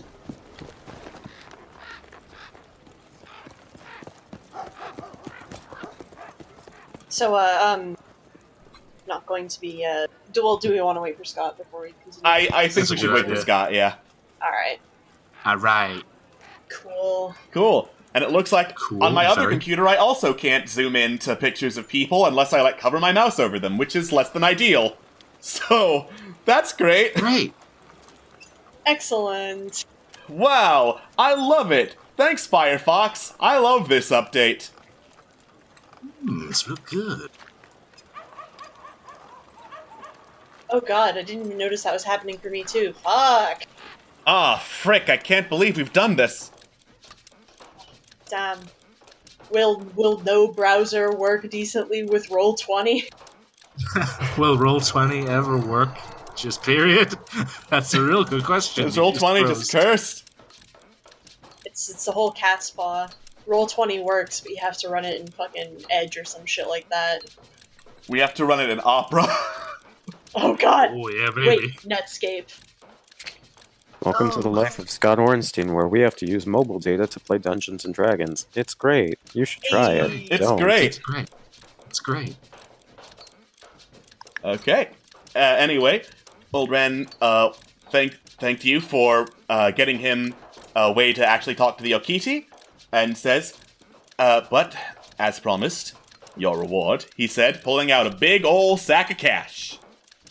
Yeah. How much is inside? You look inside. Inside is 4,000 silver pieces, 3,000 gold pieces, and 90 platinum pieces. Ooh. And a partridge in a pear tree. And a That's a lot shitload money. of money. Hey, you brought it home. Nice. Okay. Wow. Okay, so I'm gonna need to write this down. Oh my god. You know, every time I think I'm going to be used to this, I'm still not. This is so much money. This is Right. Well, I wouldn't want to seem rude and go ahead and do this in front of our guests. The kobold's welcome. like, yeah, I was wondering when you were gonna get to me. Hi, hello, I've also got important stuff to do. Old Rand rolls his eyes and is like, yes, I know. You made that quite clear. Well, yes, we should definitely hear them out. All right, cool, great, awesome. The kobold gets up, stands on his seat, makes a heroic pose. Allow me to introduce myself. I am Captain Zutzag Bronzeye of Merdeel. Oh.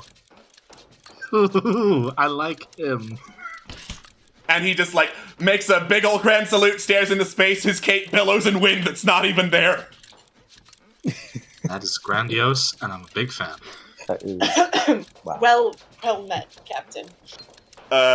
You hear a slight as his bronze eyepiece looks down over at you, Corelli, and is like, I should probably ask your names too, right? He says, getting down from the chair and sitting in it like a normal person.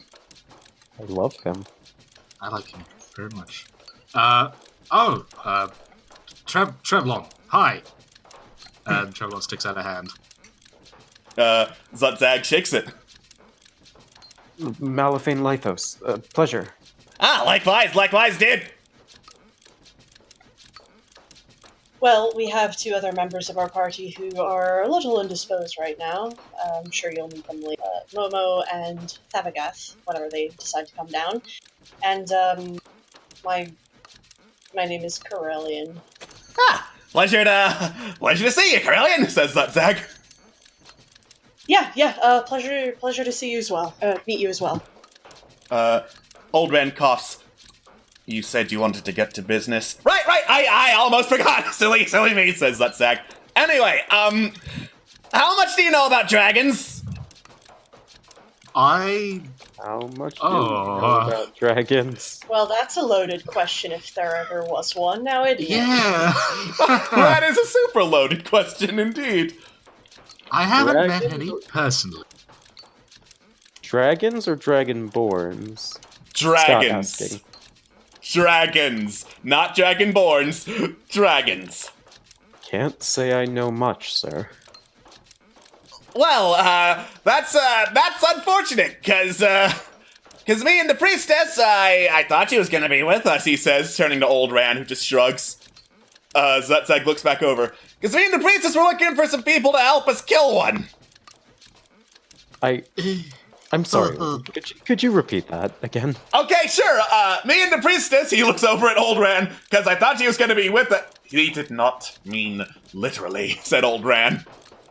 And Zutzag looks back over at you. We're looking for people to help us kill one.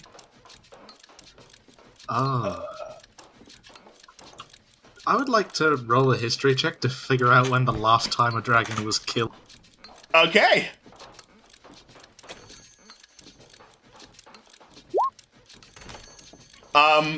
Well, the last dragon that was killed of any particular note in Irion was Jagatha about 30 or so years ago. Yeah, I thought so. There have, of course, been other dragons, like, across the sea, but, like, usually wormlings, very, very young ones that don't pose, you know, a major threat to life as you know it. That being said, people don't usually hire adventurers to kill wormlings unless they're very desperate, especially not kobolds. Because kobolds, I'm gonna say with a history of 22, kobolds worship dragons. Just to clarify, when you say dragon, do you mean like the little ones or the the kind that kind of ruined this country? I'm gonna say that she's pretty big. Yeah. I mean, I'm a small dude. I'm gonna admit that. But this is a big dragon. This isn't one of the little baby dragons, you know? Oh, I'm sure I will find out. Oh, okay. This is a large order. All right. So, dragon aside, I suppose the main question, at least for me, is why. Yeah, that's a very good question. Okay, so, Murthiel for a very long time has operated just fine without a dragon. And then, they started, I don't want to really call it bringing one back to life so much as remaking a dragon. How do you make You've a got to be dragon? joking. I wish I was! I really wish I was. How do you make a dragon? It's a dragon. And Zutzag looks very confused, and then, like, you can kind of see the light bulb flicker in his head. Okay, so, when a mommy dragon and a daddy dragon love each other very much... No. We get that far, I think. Old Rand can't help but laugh. Okay. Someone is trying to breed a dragon. Is that what you're saying? Oh, okay, now that makes more sense. No, it's not breeding. It's more like, you know, they had a dragon, and they're trying to bring it back. From the dead? Resurrection. Kinda, yeah. Oh. Like, I don't think there's any dark magic happening. I don't know. I wasn't part of whatever dark committee was like, hey, you know what we're gonna do? We're gonna make a whole new dragon, except it's not a new dragon, it's one of our old dragons. Where's Momo when you need him? Okay. That's Okay. character. I know. Shiz, man. Alright. Trevlon is, sort of really heavily stroking his chin and not really saying much. He kind of looks to Corellian as if to say, what do we do? What do we say here? Caroline just looks at Trevlon as if, like, why do you expect me to know any more about this? And then just sort of sighs, and you see, like, the tip of their tail twitch, and it's sort of, maybe in slight irritation. So, Dark Committees aside and everything, first off, do you know which dragon, and how far along they've gone with that? Zutzag scratches his head and tries to remember. We were fairly high, so... I think it was Sindre. So, like, not Dragatha level, fairly close. As for how far along, I mean, they got a body and it moves. Would we know anything? Does it move on its own? Yeah. And would we know anything? Ooh. Make a history check, Malifane. Oh boy. All Do right. I'll do it. History. Nope. Holy shit! You think that's one of the dragons that nearly rained down apocalypse upon Irion 30 years ago? Yeah, no, I'm interesting. I'm just gonna sit here and think. How much damage is this thing gonna do if it comes back? It already took out like a bunch of Morlock villages, I'm pretty sure. You don't say. Oh. Oh. Oh! Ah, fuck. Yeah, the we priestess actually said are we ruiners. cannot have that thing alive. People disagreed, so it's like, I guess it's up to us and whoever we end up hiring to get rid of it. How many of us are there other than you and the priestess? Well, apparently there's a Momo and a Thavagath who are upstairs. Shit. Not what we meant. Yeah, well... Okay, you then know. I guess I just don't understand the question then. Well, I meant how many other people are on your side in not, wanting this dragon alive, but from what you say, it looks like we have our work cut out for us, because I don't know about you all, but us against the entirety of the guild does not sound like a good time. Nope. Gotta admit, no. Do you have a plan, sir? I'm not very good at planning. I'm sure if Snalgoo were here, she'd be able to share a plan, but she went on without me, I guess. Where I'm is she? assuming that's the priestess you're talking about. Yeah, that'd be her. She's awesome. You guys should really meet her. Whereabouts is she located right now? Zutzag shrugs and goes, I don't know. Okay. Yeah, I went here. She must have gone somewhere else. I guess I wasn't looking. Trevlon is like he's not really stroking his chin anymore. He's just got his full hand on his face, over his mouth. He's Well, leaning come on on, the table. Trevlon, you were the one who was particularly interested in rumors of dragons while we were back up at Port Mirandu, now weren't you? I was, but reporting on a dragon and killing it are very different matters. Yeah, and wasn't that rumor of a dragon a blue dragon as well, if I recall correctly? I think it was a blue dragon. Yeah. So, You'll have to forgive me. I'm not versed in dragons. Is there significance to their hue or color? Very much so, mate. would I be able to just say? Yeah, you're a kobold. You would know this. Right. So, dragons, depending on what color their scales are, usually dictates on what kind of abilities they have and how they perceive other folk. Blue dragons in particular are known to have lightning abilities, and aren't very well... Let's just say they don't necessarily fall on the good end of the spectrum, to put it broadly. Didn't the last time we encountered something along the lines of lightning nearly knock out our entire party? Yep, it did. Yep, it did. Indeed, it did. Zutzak gets a big grin on his face. Well, you know what they say, lightning never strikes twice, right? Well, I think lightning that comes out of a That's dragon the same may place. be different, though. Some weirdly... You guys are not having a whole lot of faith in this mission, and that really concerns me. It's Go not... It's sorry, mate. It's not that we have no faith. We need to meet the person with the plan. Or at the very least, we need to meet the person with an idea of what's going on. We want to help. It's never That dragon before. has... It's done damage. We want to stop it. But we need to know... We need to have an idea of what to do. Sometimes that helps. Where would we go if we came with you to help kill the dragon? Zutzak struggles to remember. He rolled a 1. Oh! I love this dumb idiot. Merdeal, said Zutzak. I remember that part of the plan. Trevlon looks to Old Ran and sort of raises an eyebrow and sort of looks at him with a little bit of a pleading look, as if to say, "Help, help, please." Old Rand sighs. It's highly possible that the priestess Nalgu opted to go on the southern road rather than the northern to try and get supplies in some towns before, going off to try and kill a dragon. I would...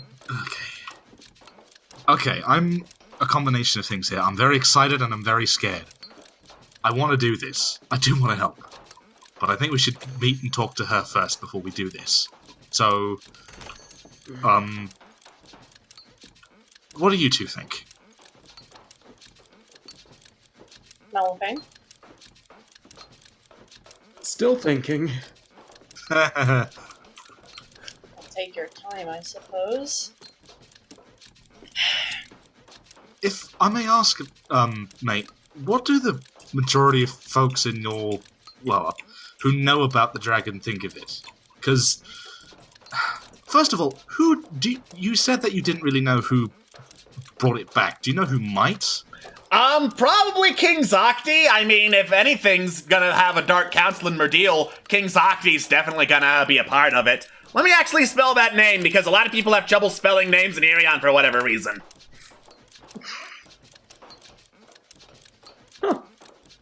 That actually looks almost about what it sounds like. Yeah, it does, but you'd be surprised how often people misspell stuff.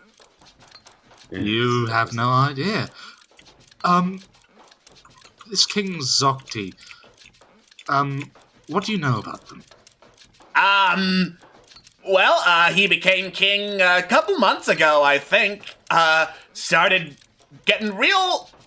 Is yelly an adjective? Like, he got real yelly at people. Yeah, that's definitely an adjective, I get that. Kinda, good at, detecting assassinations and delivering assassinations and all that fun stuff. I mean... There's really not a whole lot of interactions I had with a guy that weren't him yelling at me. You said he just took the throne. Is he a youthful heir, or is he... Yeah, I'd say he's around my age, actually. Don't mind me asking, how old are you? He starts counting very slowly on his claws. Oh my. Oh, poor guy. He's trying his best. He's trying his best. I want to protect him and see him grow healthy. About 27 or so. Wow. Does Okay, that that's a remind you young... what that is in human years? Kobolds reach maturity very quickly around age 4 or 6. Most of them die before 20. They can live up to 200 or so. He's a prepubescent. The king. Excellent. What? Yeah, I was about to say, what? What? How's he a prepubescent? No, they reach maturity before humans do. I'm a dumb. Ignore me. It's okay, Scott. We all make mistakes. Yeah, though they reach maturity very fast, and most die before 20 is the thing. It's that, yeah, kobolds can live for a while if they don't, get slaughtered by adventurers.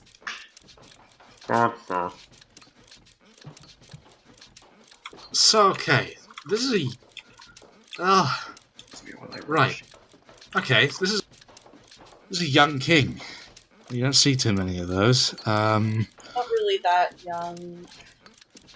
Well, okay. True, but... I mean, by Most of the kobold kings I think standards, of- that's impressive. It really is. Fair I enough. mean, I'm 30, and that's not common. Fair. Huh. Okay. Right. How much are we talking here in terms of payment? I need to get this. Well, I mean, dragons hoard like a lot of money, like a lot of money, like tens of thousands of gold at the least, probably. And I told the old man, like, most of it's all yours if you help us out. I want to ask if dragons usually just hoard treasure and that's it. Are there any different sorts of hoards for dragons? Make a nature check. Nature check. Wow. You know your shit. Dragons hoard a lot of things. Treasure is usually the default. It depends on the type of dragon, what they value. Blue dragons in particular hoard information and like powerful or wise people. Mostly wise people when it comes to in terms of power, like sages, artisans, priests, magicians, performers, that sort of thing. Wait, do Trevlon they literally hoard has a people, or- big Yeah. old like, eyebrow raised. Looks like you're convinced. I don't think this is. I fully disclosure. I have a feeling that this isn't going to be the sort of hoard that you might be thinking of, but No, I'm pretty sure that in addition to all the other stuff, they do carry gold because, like, you can't buy food with people. Yeah. That's true. huh. Well, I got to admit, wait, I'm do really they- interested. How do they get them? Do they just swipe them from their families or something, or? Yeah, pretty much. Like if it was a red dragon, I'd say slash, burn, and loot is pretty much what you'd expect. But, she's not, so...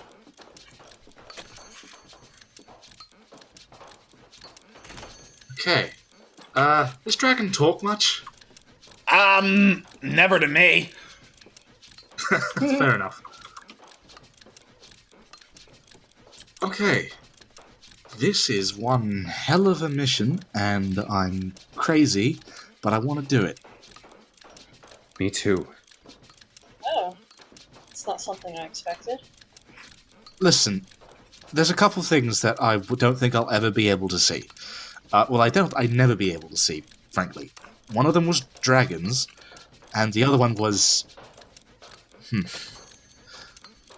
The idea of seeing a blue dragon's horde? That's fascinating. Careful, Very you sound like the type who ends up in a blue dragon's horde. It's... I'm fucking with you. I know. Either way, I'm down. I'm in for this as well. If Viole's Lithos' whereabouts are unknown, it's possible he might be among that horde. Count me in. And you, Brilliant? Go for this? So we'd be, heading to Murdeal, that's correct? Is that so? Yeah. Are you looking for directions? Do you have a map or something, or...? Yeah, we actually do. And Carly will sort of nudge Trevlon to pull out that map, dude. He does so. Alright, so we are over here towards, like, the eastern, southern part? I believe that's called Southeast, sir. Holy Eastern, shit! southern part? There's both a south and an east! It's crazy, I know. Alright, okay, so, good news! Murdeal is directly north. Bad news! Bad. We're gonna have to go all the way around. Yeah, sounds Is about right. there a dock or a boat or a ferry or something we could take? I mean, yeah, but I wouldn't try to ferry into a place that's being guarded by a dragon. That's very fair. Understandable. Yeah, let's not try to, like, sail into a place being guarded by a dragon that breathes lightning, because even if lightning doesn't strike twice, I'm pretty sure on the sea anything goes. That's the truth, that's for sure. Mhm. Well, But there isn't a port in the deal, is there? I believe we just addressed that. Sorry, shit, I completely froze. that's fine, no It's worries. alright. That being said, arriving by boat is a lot of pomp and circumstance that we don't want. Okay. Not to mention it takes money to charter one, and I'd rather walk. All right. You know what? I've been loving these sorts of large walking expeditions that are getting me buff as hell. So another one couldn't be harmful. Hell yeah, walking! I love walking! Walking's the best, says Lutzog. Well, I suppose I'm in for it. After all, you lot are, so I am as well. Great! Now, do we wait for your friends, or do we just, like, wake them up and drag their unconscious bodies with us, or, I mean, I could go for the latter. But waiting would probably be the better option, you two think. Not to mention, I don't think it's entirely possible to drag him. So nonsense! You just gotta put the old muscle behind it, says Zug flexing, and you see he's got, like, no muscle mass whatsoever. Yeah, exactly. Corellian flexes with considerably more muscle mass. See, there you go! Two of us working together, we're unstoppable! I would love to watch you both try. Go ahead. I'm just. It's a lot of flexing. Never mind. Say, Zag, how did you get that eye of yours? Oh, yeah! Really long and really awesome story! See, like, I was in Mortal Kombat with a bunch of elves that were raiding the place, and I was, like, shooting them out one by one, but I must have missed one because an arrow hit me right in the eye, man! It was totally rad. Roll insight! Roll insight, yes! Let's check that truth. Can I roll advance? Can I help? Yeah, sure, you can give Corelli an advantage. Excellent. I need to know. I'm just gonna do my own check. Excellent. I'm PMing the info to Carillion, but for Meliphane, I will say, it probably wasn't rad having an eye shot out, so that probably was not what happened. Yes, rad. I'm sure. Very rad. Right. I'm sure you were very, it was very noble and heroic of you. I was, like, totally, like, bold and courageous, and everyone loved it. Mal doesn't want to hurt his feelings, so he just lets it be. I mean, Zutzak does have the biggest grin on his face right now, so... Yeah. I don't want to hurt that. I don't think anybody does.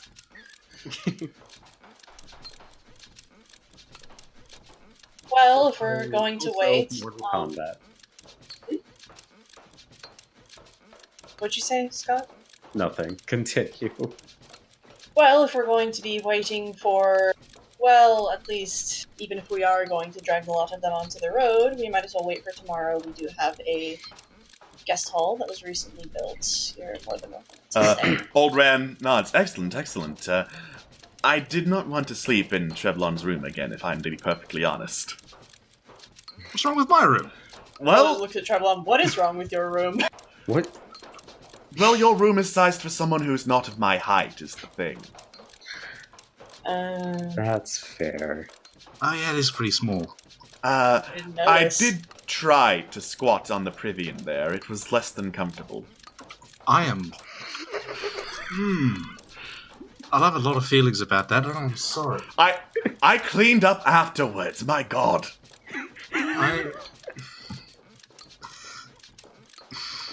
I've never gone into an embarrassment coma before. It's gonna happen. Let's drop Really this, haven't? please, God. Yeah. Old Rand presses X to doubt. Well, other than that, we also have other facilities. We have bathhouses, etc. Feel free, make yourselves at home, so on, so forth. Hell yeah, thanks a bunch, dude, says Zeg, going up to check on the guest hall. Fuck yeah, man, don't mention it. Old Rand just watches him go up, then looks over.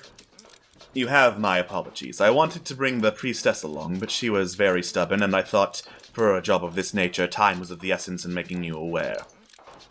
Completely What understandable. What did she need to do? I haven't the slightest. She seemed rather intent on ditching my company and getting supplies on her own. Is she usually the lone wolf type?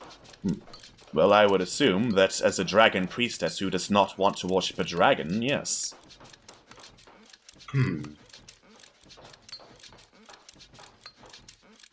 Well, you did mention she's on the southern road, so if we take that, I'm sure we maybe find her, run into her sooner or later, and if not then we'd be able to get in touch at Meridial. She is not the fastest. It's highly likely you will be able to catch up at some point. It's good. Oy, oy. Do you have any tips for what's going to happen next, Aldrin? I have inferences and guesses based on what I know of Irion and the people within it. And I can tell you that whatever happens at Meridial, it is sure to be life-changing. Not everyone gets to fight a dragon, you know. I'm sure not everyone lives. I know, he says, leaning forward. But I have faith in you. I wouldn't send anyone else to do this job. I hope your faith isn't misplaced, sir. As do I, says Oldran with a slight chuckle. Say, you wouldn't happen to know what actually happened to that eye, would you? I didn't think it pertinent to ask. Fair enough. I'm sure there will be plenty of time to swap war stories on the road. Yes, indeed. You will likely be traveling with Mr. Bronzeye for quite a while.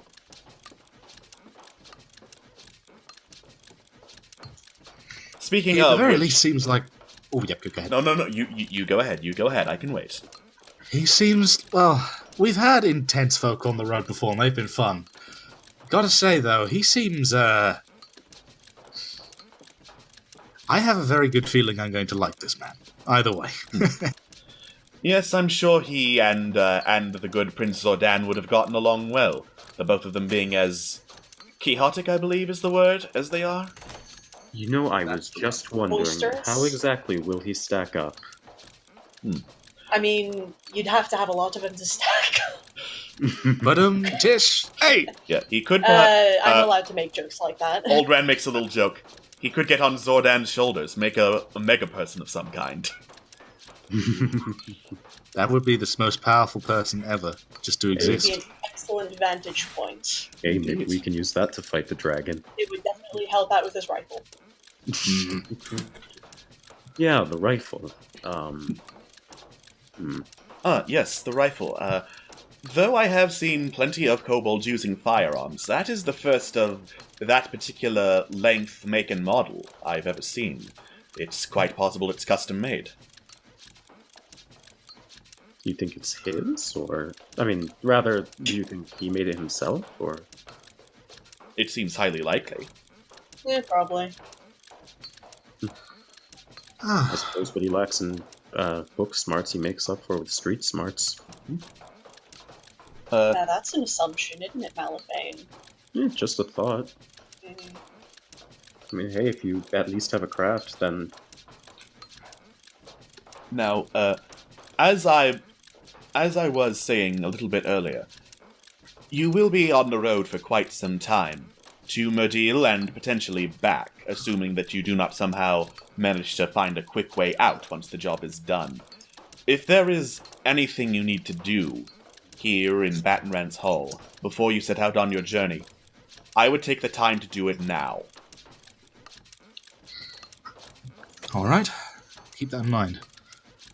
This is gonna be an interesting adventure, and hopefully hopefully the long dunk doesn't take us all whilst we do it. When Trevlon says the long dark, by the way, Trevlon wants to look at Old Ram just to see if there's any sort of reaction to those words. Make an insight check. Come on, let's do this. Please, roll 20 work. Please. Please. Come on, work, please. Roll 20, I believe in you. Quick. No reaction that you can see. Okay. That's all I wanted to know. Trevlon stands, yawns, and says, okay, full disclosure, I haven't slept since 2 days ago, so I'm gonna fix that. Oh, God. Yes, please, please. Yeah. What day is it? What is the time of day, actually? It is mid-afternoon. This time of day? Do you remember what we did last night, mate? That's fair. That's Mm-hmm. Mm-hmm, mate. Should I be concerned? Oh, no, it's nothing. It was a weird thing. That is not the opposite of... Old Ram raises an eyebrow. Yeah. Curling sort of narrows their eyes at both of you. I mean, I was just playing the flute. I don't know what anybody else was talking about. That is, anyway. That doesn't help. I was just helping him with the song. Anyway. There are a lot of things that you're saying, Malafane, and there's a lot of things that I'm saying. None of these things are good. I don't even want to be at the intersection of where the things you two are saying are. I'm It was concerned nothing as weird. to what you're assuming. Okay, now I'm very lost. Don't worry about it. It's all good and not weird at all. Anyway, I think sleep deprivation kicking in now. Oh, okay, I'm gonna pass out. Trevlon starts to stumble away. Just the tired sleeping through him. Alright. Trevlon gets up from the dining room table and slowly stumbles towards his bedroom. Old Rand gives a quick shake of his head as he sees Trevlon go. Well, 5 copper, he won't actually sleep. I don't take losing bets, said Old Rand. Smart man. So what are you going to be up to, Malafane? oh, I'm not sure. I maybe I'll check. I think. I think I'm just gonna go check up on Quintessa for a little bit. Then Yeah. I'm not sure. Yeah. Yeah, you should definitely, let her know the sort of thing we're getting ourselves into. Yeah. I'll talk to you later. Cheers. And, Aldran, is there anything I can help you with, show you around to, so on? Yes, you said something about there being bathhouses? Yes, absolutely. Right this way, and I might indulge myself, especially since the road to Merdeel will be quite long. Alright. Cool. You lead Old Rand towards the bathhouses. Meanwhile, Malafane, you step into the library. Quintessa is actually awake this time! Hello, Malafane. Were you in here last night? I could have sworn I heard something, but I must have been completely out of it. Oh, yeah. Was just talking a few things. Are you all right? Yes, a little more tired than usual. Could you please tell Trevlon to not come in here at 2 in the night anymore? Yeah, of course. I'll definitely I'll definitely look into that. Right. Well, the kobold manning the stables might be nocturnal, but I'm not is the problem. Understandable. Hey, so I wanted to talk to you about something. Okay. You remember our benefactor, old Ram, right? Yes, I've heard you talk about him. So he came to us with another mission of some sort, another assignment. So I might be gone for a little bit. Okay, do you know where, or? Alex, what was the name of the place again? Murdeal. I believe it was called Murdeal. Oh yes, the capital city of the kobolds up north. I hear they're about to have a festival, in the next couple of 10 days, actually. Really? What do you know about it? Some sorts of celebration of their god Kurtlemak? Do I know anything about this guy? Religion check. Religion check. Survey says... Yeah, you've actually heard a lot about Kurtlemak, or Kurtlemak. The accent changes depending on the region. Kurtlemak, is the patron god of the kobolds.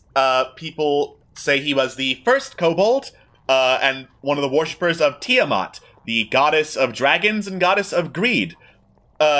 Basically, he's worshipped specifically by kobolds because he's also, kind of a nasty god of, traps and trickery and the like.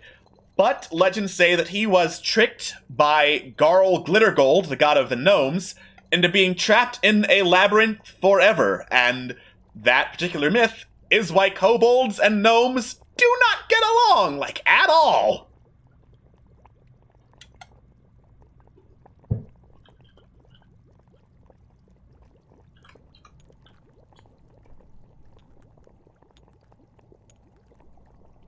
I can't believe Scott's dead. I can't believe Scott's dead at the revelation that kobolds hate gnomes. There you go. Oh, no.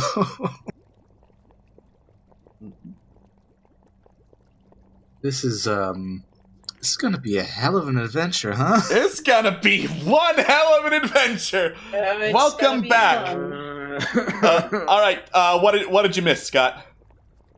I heard first kobold, something about Tiamat, and that was it. Okay. I'm so sorry. It's all good. So Kurtlemak was what many say the first kobold and one of the first worshippers of Tiamat, the goddess of dragons. So basically, now that I have Kurtlemak's actual page pulled up, what happened was an army of thieves assaulted Tiamat after she'd laid a clutch of eggs. She caused one of the eggs to hatch, and that was Kurtlemak, who was the kobold god of war and mining, and set up a defensive perimeter to protect his goddess. Basically, he is their patron god, and kobolds specifically worship him. But Garl Glittergold, the god of the gnomes, tricked him into being trapped in a labyrinth forever, which is why kobolds and gnomes absolutely hate each other. So yeah, Kurtlemak is a great god if you're a kobold, not a great god if you're anyone else. Oh, wow. That is quite a load, let me say. Alright. That is an interesting story, then. The festival surrounding Kurtlemak, though. Whew.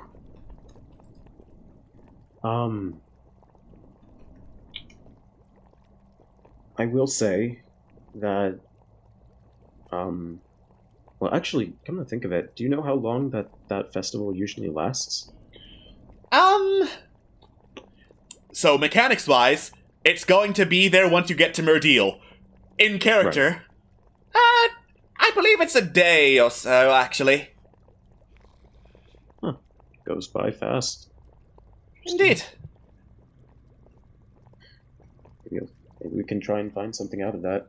Wonder if Corellian would have any knowledge on the whole thing after all. Well, I don't know. Corellian did say he wasn't from Irion. Maybe they don't celebrate it wherever he lives.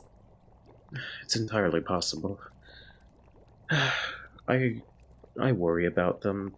We had a conversation the other day, and there was something about the way they spoke that just sort of stuck with me. I think that I just worry about them. Well, Corellian always did seem to me like they had plenty of issues on their plate, none of which they were entirely willing to share, but that they did a fine job in taking care of themselves. So, I guess all that is to say that whatever Corellian's feeling right now, I'm sure they can get through it with a little help from you. I just wish they would be willing to just open themselves up a little bit more. I understand why they don't, but still. Anyways, gosh,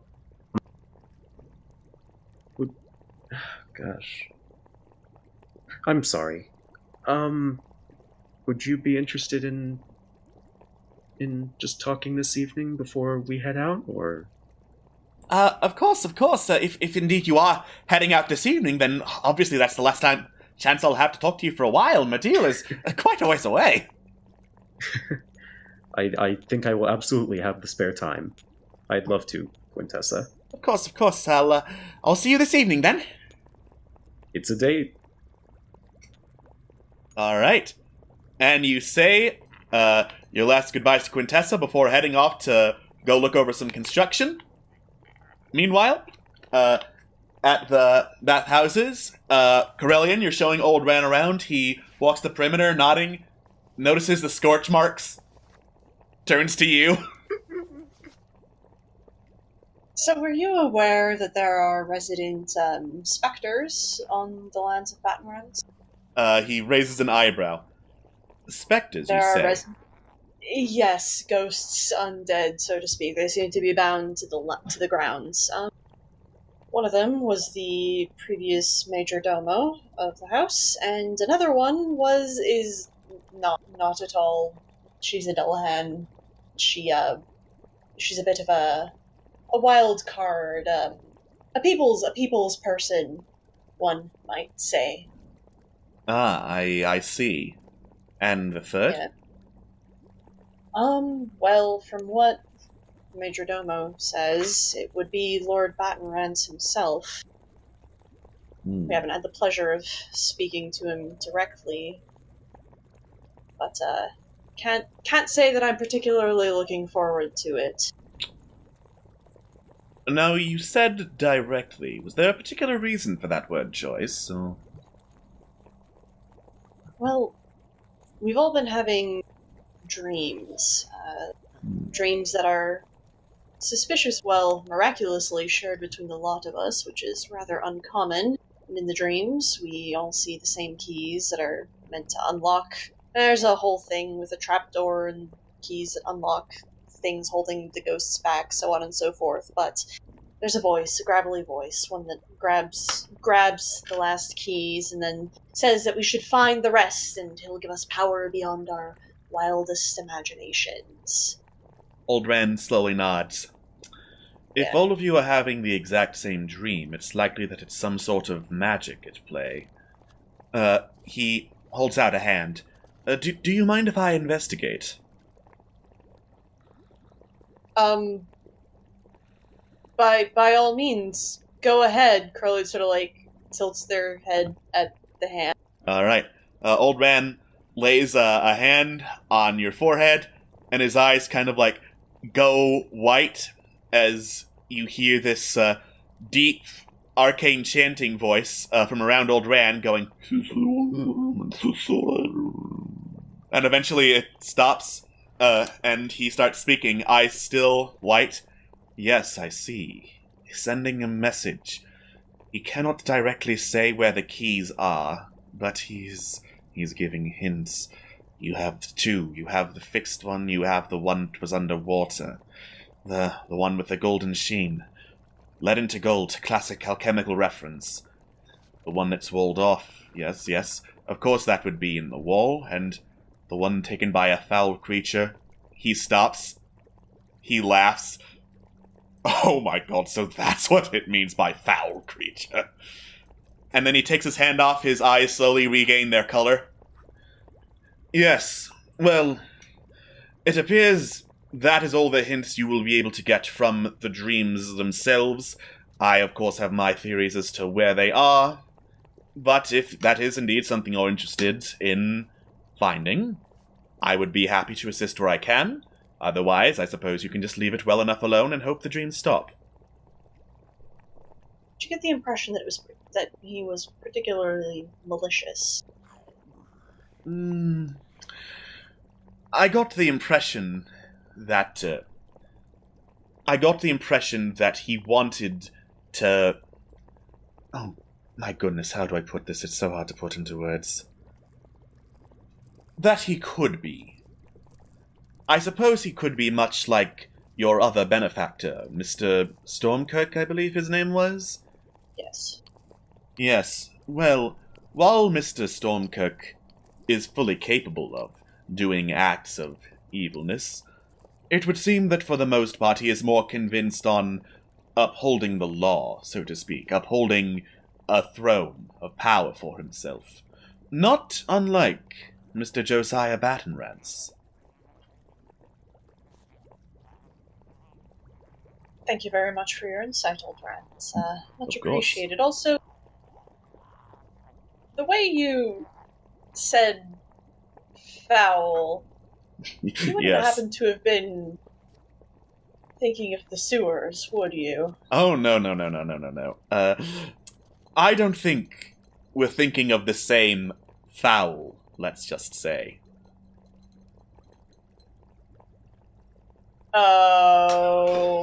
Oh, damn. Right. Thank you. Well, Of course. it's no Pinky in the Brain, but Of course.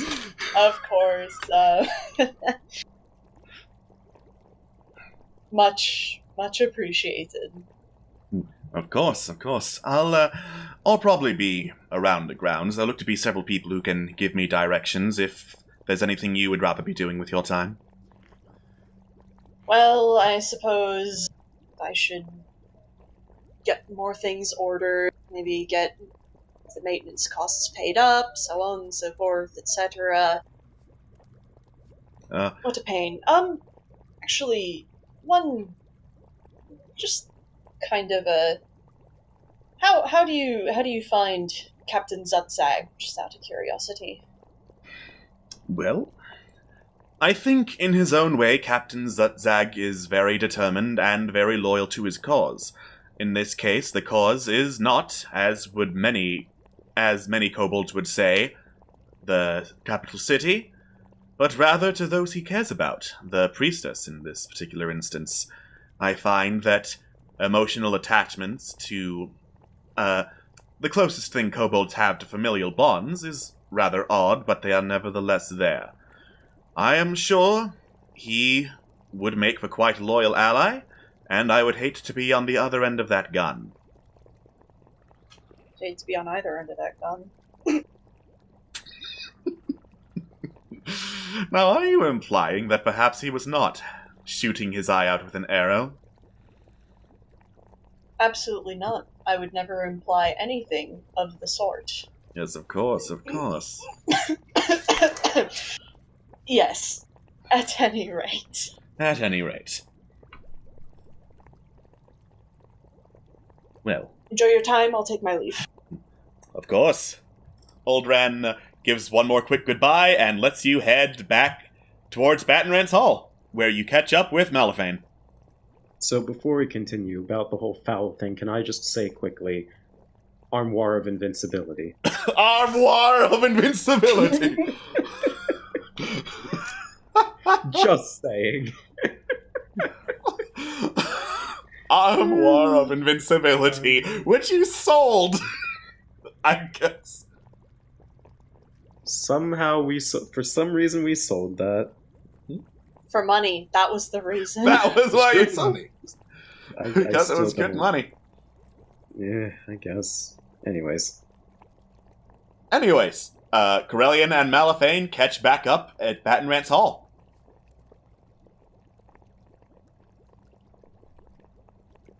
So, have a productive time?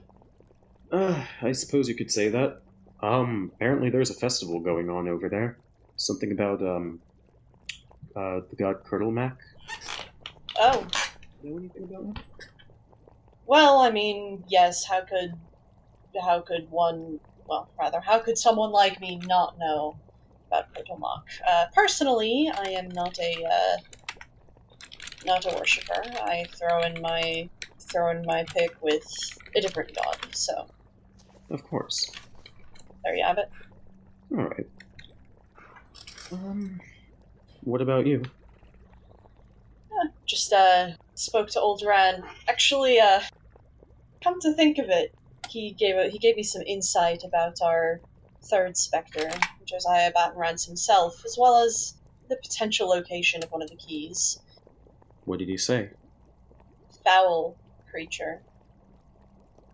Yeah, No, I get it's not dirty, but foul creature.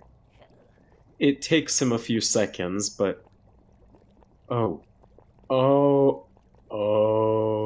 You think that's implying what I think that's implying? I have a good idea. I have a pretty good idea. I would rather wait until Chicken Bait is awake. He's probably awake by now. It's afternoon. I mean, we could check on him now and see if he is. Let's go do something stupid. All right. You head outside over to the stables. Sure enough, Chicken Bait is awake, busy feeding the various animals that are there. He looks over as you approach. Oh, hello again. Is there anything I can get you?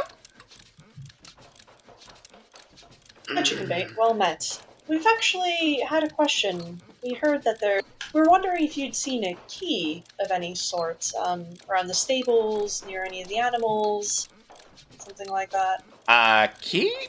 Yes. Mm-hmm. He looks deep in thought. One of his eyes goes cross-eyed. Tongue rolls out of his mouth. No, I don't think I saw anything like that. What about you, Stone Chicken? He says, looking over his shoulder. And Stone Chicken slowly looks over back at him. This is so dumb.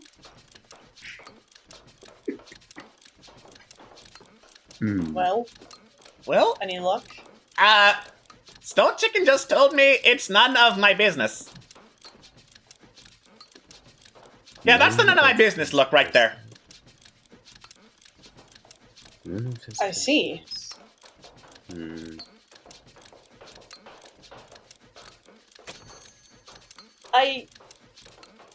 Curly sort of like looks at Malifane, then looks at Chicken Bait. I wonder what potential business Stone Chicken could have with an artifact like that. An artifact? Like, I'm sorry, I really don't follow. An item like that. Well, he doesn't have pockets, so I don't know where he'd be keeping it. He also doesn't have hands, so... He does have a beak, doesn't he? And a throat. No, Malifane. Chicken Bait looks over at Stone Chicken.